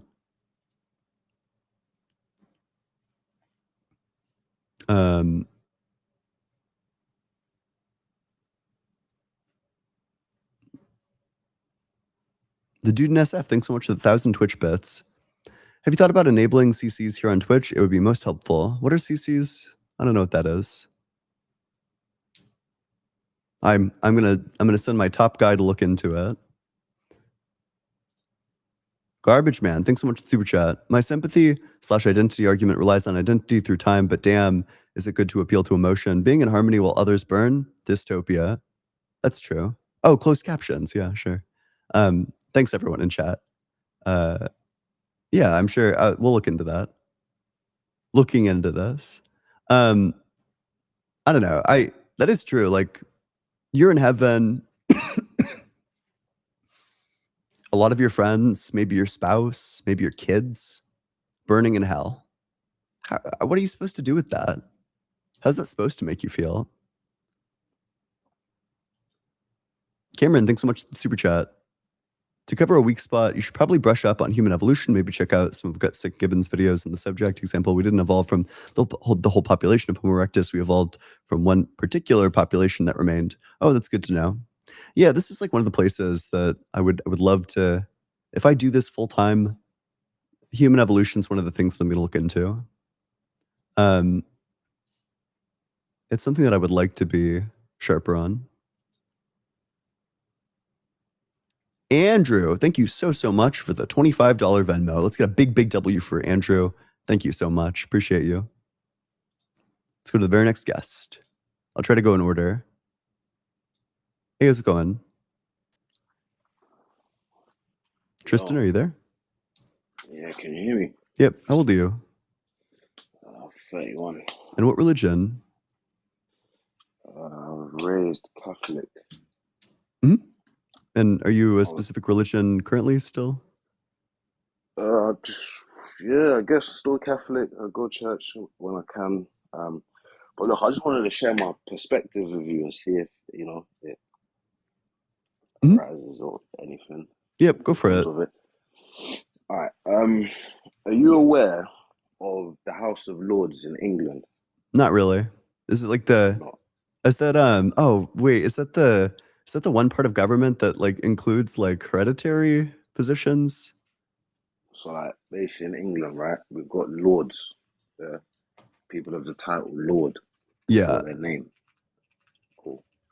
Now, there's something that a lot of people don't know that's going on in England, but I'm gonna use it to kind of help the testimony in this moment, right?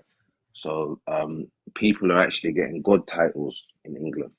They're getting what titles? God titles. So, like, for me personally, right, I was 13 years old in school. A representative from the royal family came to me and said, I need to sign my name, Subhanahu wa Ta'ala, right? Which would put me into a category of being a God. But now I was 13 when this happened, okay? So now I grew up and I thought to myself, hold on a second, do you know what that means? It's the most high, most glorified. I personally rebuked that in Jesus' name. I said to myself, you think I'm the most high? That's ridiculous, right? Bear this in mind, yeah. I've lived a very, well, I say long life, but being What does this have to 31 do with from God's 30, existence? I have no idea well, I'm what about this to show is. you, bro. Just listen. Wait, so you're saying House of Lords God title? Just listen. So I got given a I'm title, just right? trying to make sure I'm That I tracking what you're rebuked. saying correctly. Yeah, I know it's confusing, but listen, I got a title that I rebuked in Jesus' name, yeah? Because obviously I'm walking on this earth. They've given me a title as a Oh, that they God. gave you the title Lord. And that's Well, like anyway, God's title. I see. all right, cool. Let's go with that. So anyway, right? So Is that Deuteronomy is that not 10:17. accurate? Did I not track? It's fine. Whatever you said is fine. Just listen. Yeah? Deuteronomy 10:17 says, "The Lord your God is God of gods and Lord of lords." Yeah, mighty and awesome, shows no partiality, accepts no bribes. Right. Mhm. So in Deuteronomy, God is saying that I am God of gods. Yeah, Mhm. plural. So we can all accept there's gods in India, there's gods in Japan, there's gods, the Greek gods, Norse gods. You get it? Like there's bare gods that people try and point towards and rare tear. Anyway, Yeah. I mean, I'm walking around with this title, right? And it was only till I went jail recently that I met another man who had the same title as me, and that was the first time in life that I've met someone else who had that title. So, all right, let's go on to the next one.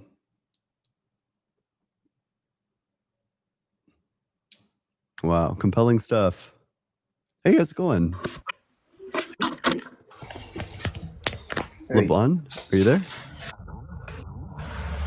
Yeah, I'm here. Yep. How old are you? I'm 27. What religion? Christianity. Yep. What makes you think that God exists? Common sense. Compelling. Well, I don't intuit it, so why would I think that All right. God doesn't exist for the exact same reason? God doesn't exist because it's common sense. Okay. So why do you think God doesn't exist because of common sense? What does your common sense tells you? That God isn't real in the same way that yours tells you that he is. So clearly common sense can't be the way that we determine this. We need some other way. So, do you have any real evidence or? All right. So God exists because there's no way everything could have created itself. Well, if only there was a third option, some other thing. Also, I have a personal relationship with God. Yeah, what's the evidence for that? All right, here's the thing about that now. So there's two options. You can believe my testimony about my relationship with God, or you can try to start a relationship with God for yourself. Those are only two options. Oh, I mean, there's also the option that I could disbelieve your testimony and not start a relationship with God. But that's a problem. Then you cannot honestly say for yourself that you don't know, that you do know that God doesn't exist. Have you tried to form a relation with Allah? Have you sat down and done like the 5 prayers a day to try to see if Allah exists? All right, well, here's the thing about that. If I say to you that water boils at 100 degrees and you say it boils at 0, and I tested it and it boils at 100 degrees, I don't have to test if it boils at 0 because I already tested that it boils at 100 degrees. So I have already tested that God exists by seeking him out as the Bible says. So I don't need to pray to Allah to find out. Yeah, and same, I found contradictions in your God's existence. So we can determine that he doesn't about those exist. contradictions. Let's walk through those contradictions. How many gods do you think incarnated as Jesus? All right, so there's one God, and that one God became Jesus. It's as simple as Yes. that. Yeah. How many gods didn't incarnate as Jesus? Because there's only one God, then only one God could incarnate as Jesus. Yeah, sure. Okay. So, is the Father God? All right, let's talk about that. That's a very interesting topic. Now, the first thing you got Okay, to based. understand about God is that God is a spirit. Okay. And Rejecting the he's, Trinity, it turns out. yeah, definitely. Okay. And God is omnipresent, meaning that he's everywhere. Hmm. But also exclusively in Jesus. Well, it comes with being omnipresent. Now, let me get to Jesus. Now, while God is omnipresent and God is eternal and unchanging, at the same time, then this is a complex part about it that makes most people misunderstand God and come up with the Trinity. God can exist here as the sun, for example, and exist on the earth as the sunlight. But because he is the sun here as the star in the sky, and existing as the sunlight and the earth at the same time, then people would start to think that God is 2 or 3 or 4. But God is omnipresent and all-powerful, omnipotent. Is he So all that clears good? up that. Definitely. Okay. And wait, is your claim that God is everything? That he is for example, like the sun and the trees?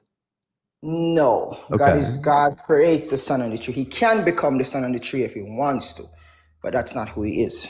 Yeah. And so, okay, you reject the Trinity in the sense that you reject like the Father, the Son, and the Holy Spirit? I believe God manifests as the Father, the Son, and the Holy Spirit. Like that's it's similar like how you're a son, you might be a father, you might be a doctor or a lawyer, but you're one person. Modalism. Simple as that. This is heresy. Well, this is what the Bible actually says. There's no Trinity. The word Trinity isn't in the Bible in the first place. Based. Sure. Okay, cool. Then you just reject the Trinity. I wish I would have known that earlier. That's fine. There are other contradictions that we can go for. Do you think that God has the power to do evil? Has the power to do evil? Yeah, of course. Okay. So it's possible for God to do evil. Is it possible for an all good being to do evil? All right. There's an interesting argument that I had with someone. I told him question, by the way. Okay. You're free to dodge as well. That's, I guess, the third option. I'm not dodging. Always, it's basically, it's very similar. So to be perfect means you have the ability to be imperfect. So basically, to answer your question, does God have the ability to do evil? Yes, he has the ability to do evil. Does it mean that he does evil? And that's a different question. Well, I asked you, if a being is all good, is it possible for that being to do evil? Yes, it is possible to do evil. You think the all good being can do evil? You think that, so if the all good being does evil, if the all good being does evil, would they still be all good? No, let me say it like this. For anyone to be all good means that they can do evil, but choose not to. So to be all good means that there has to be a possibility to do evil in the first place. So if the all good being did evil, would they still be all good? All right. That's kind of complicated for different reasons. But to how you understand evil, I'm going to say no. Okay, cool. So it's not possible for an all good being to do evil. All right. I'm going to say it's not possible for an all good being to commit sin. Okay. So the reason why I say that's complicated is because evil isn't necessarily sin. Okay, sure. So it's not possible for an all good being to commit sin. To commit sin. Does God have the power to commit sin? If he wants, it's practically impossible for God to commit sins. Sins are a whole different thing than evil. Does he have the power to?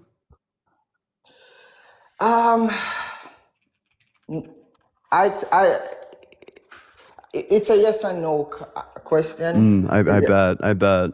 Yes, and all right. Here's the thing about it. It comes back down to God can become everything. So, for example, God can exist in heaven as a creator or the Father, and he can exist on earth at the same time as a man, Jesus Christ.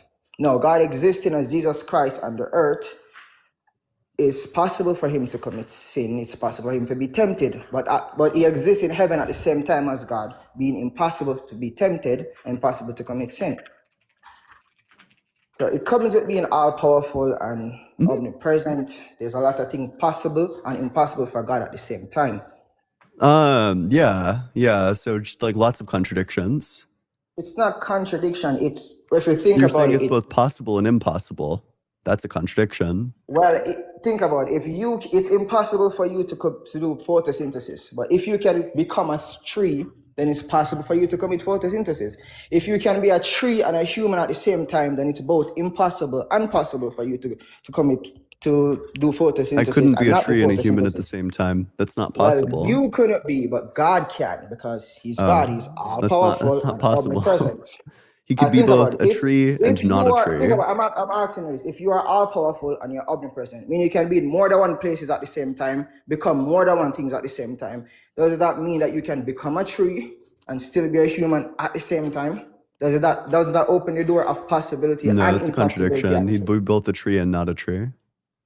Okay, I'm gonna ask you this. If you can become a tree and still be a human, I don't you think can that's separate possible. It yourself. seems You like a can become contradiction. two-person.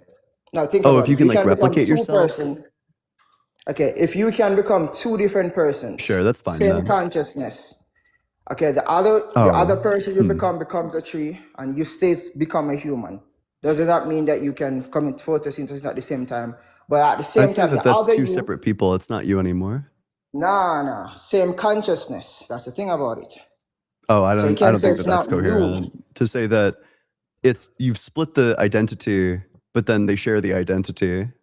It's not identity, it's the form or manifestation or our body, our nature. Are you saying that both are identical to God? Both what are identical to God? What do you mean? Both the tree and the person are identical to God in this scenario? Similar like how Jesus is God. Is it a yes? Are both identical to God. Both are to say that God can become a tree and still be God in heaven, then yes, if that's what you're saying. Okay, so then the tree would be identical to the person. Yes. Okay, I take that to be a contradiction. Okay. I don't know. I can't do just explaining contradictions to people over and over again. Blue Tanuki, thanks so much for super chat. Ian, recently you mentioned reading about an interesting philosophical model that builds everything from nothing. Do you remember? Yeah, I do. It is.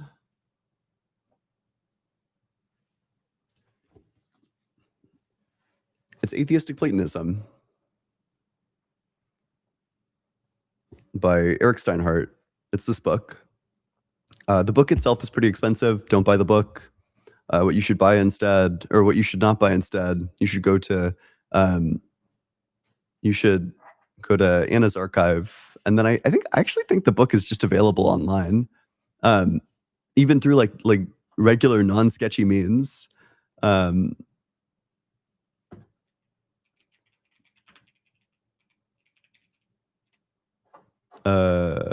I think it might just be available on Springer or something.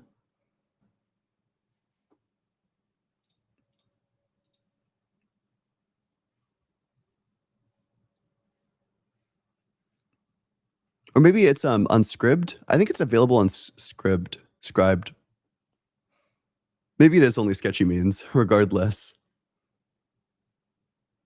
No, I think it's the book is kind of wacky. I'm not gonna lie to you. Like it's not it's a wacky ass book. But so Eric Steinhardt commits himself to a lot of very weird things.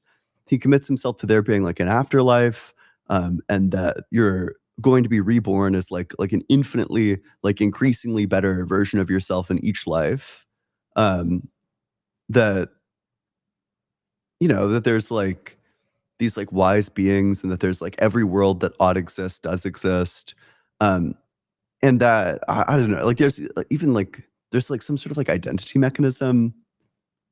It's he imports like a lot of bullshit, but I do think that he's onto something in that even if like if what you want is like the objective ethics, well, atheism can provide that. And if what you want is like the good afterlife, well, atheism could provide that.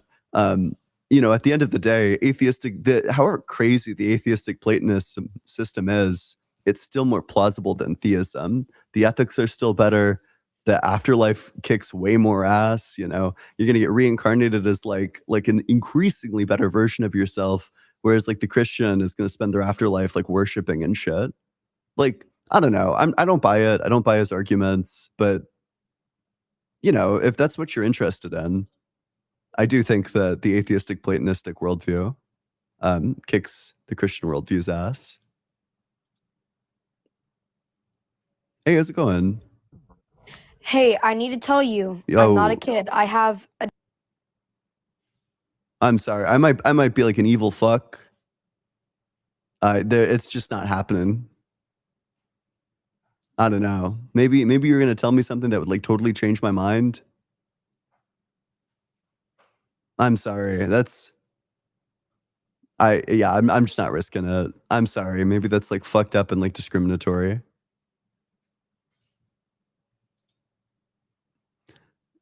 Cameron, thank you so much for the super chat. Why you have to say thank you for the super chat so fast? Love you, man. Thank you for all you do. I don't know, man.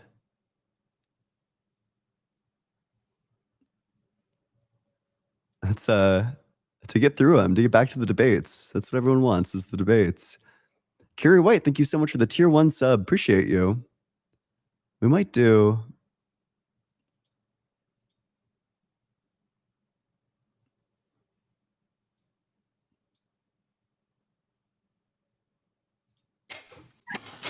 Hey, how's it going? Hey, Yep. How old are you? 19. What religion? Muslim. Yeah. What makes you think God exists? I'd like to talk about a different topic for now. If you just want to talk about this, it's fine. What topic do you want to talk about? Morality if God doesn't exist. Oh. Didn't we talk like just the other day? Yeah. I just had a question. I Okay. re-listened to it. I don't know. I'm probably not interested. I try not to talk to people like super close together. You can come back in like a month or something and we can talk then, but hey, how's it going? Utter Holy, are you there? Hello? Hello? Hello? Hello? Halar? Halar? Halar? Goodbye. Great Tarif, thank you so much. I appreciate that. I agree with the things you say, so I want to give you money. Well, I appreciate that. That's very kind of you. Now, here's what's gonna happen. I'm dropping a new video. I'm not dropping a new video, never mind. Oh, no, I am dropping a new video. Check it out. It's live currently. It's titled Christian Rejects Logic to Save His God. I suspect it'll be of no help.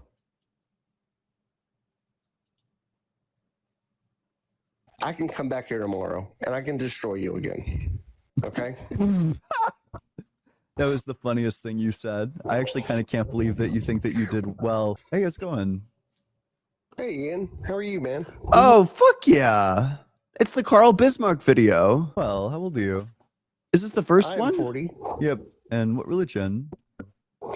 I'm Christian, but I'm a Christian. We'll say it that way. Yeah. What makes you think that God exists? Well, Oh, I man. think I have as much I think I have as much evidence that God exists than you have that God doesn't exist, right? Like what? What sort of evidence you got? Well, what evidence do you have that God doesn't exist? Because it's at this point right now, you. Oh man, this is like a classic. This one's gonna be like the foundation of like a playlist. I will never forget Karl Bismarck and the way that he lied about my followers and claimed that they were threatening his kid's life. That's what he came in. He said, you know, your followers DM'd me after our conversation and threatened the lives of our children or of my children. And then I said, Karl, I'll give you $50 if you show me those DMs. And he comes back and he starts to like pretend like he doesn't know how to work his camera. We walk him through it, and then he's like, "Oh, I gotta go. I must leave." And I'm like, "Karl, I'll give you $500 to show me the DM."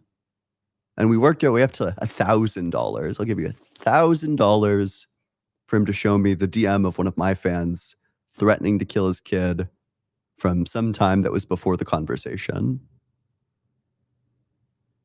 And in the end, he couldn't. He ran. He lied about the audience. He lied about getting DMs like that.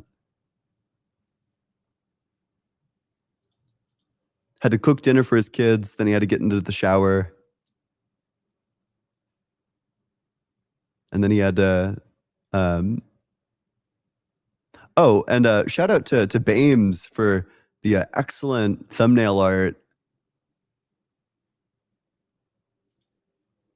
It's spectacular. All right. Heading out. Check it out. It's on my YouTube channel. It's allegedly Ian as the YouTube channel. It's I have lots of announcements too. If you want to see me in person, if you want to see me, Justin, and Blitz in person, we're going on tour. We'll be at New York in October 10th. We'll be going to San Francisco, I want to say November 13th, and then Los Angeles on November 11th. Tickets are on peng-burn.com. I seriously can't wait. It's going to be really exciting to meet all of you. It's going to be great. We're going to have a blast. You should swing by if you're nearby. Hopefully we'll be able to do more in the future. We're also doing the reading group. If you want to learn about philosophy, we're reading Rosalind Hursthaus's On Virtue Ethics.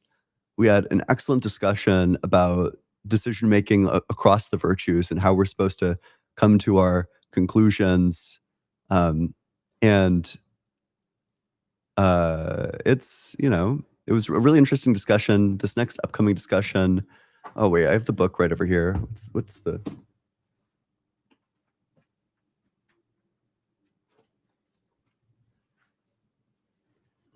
The chapter is Moral Motivation. Chapter 7, Moral Motivation.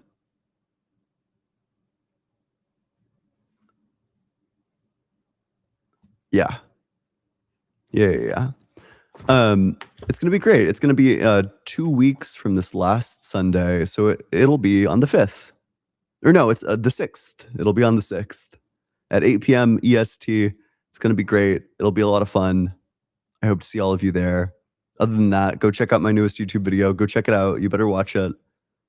Oh, and Carson, thank you so much for the $20 Venmo. Very kind of you. Let's get a big, big W for Carson. Thanks for sending it through Venmo too, because those evil fucks at YouTube and TikTok take a huge portion of donos. I appreciate it. Let's get a big W for Carson. All right, I'll see you.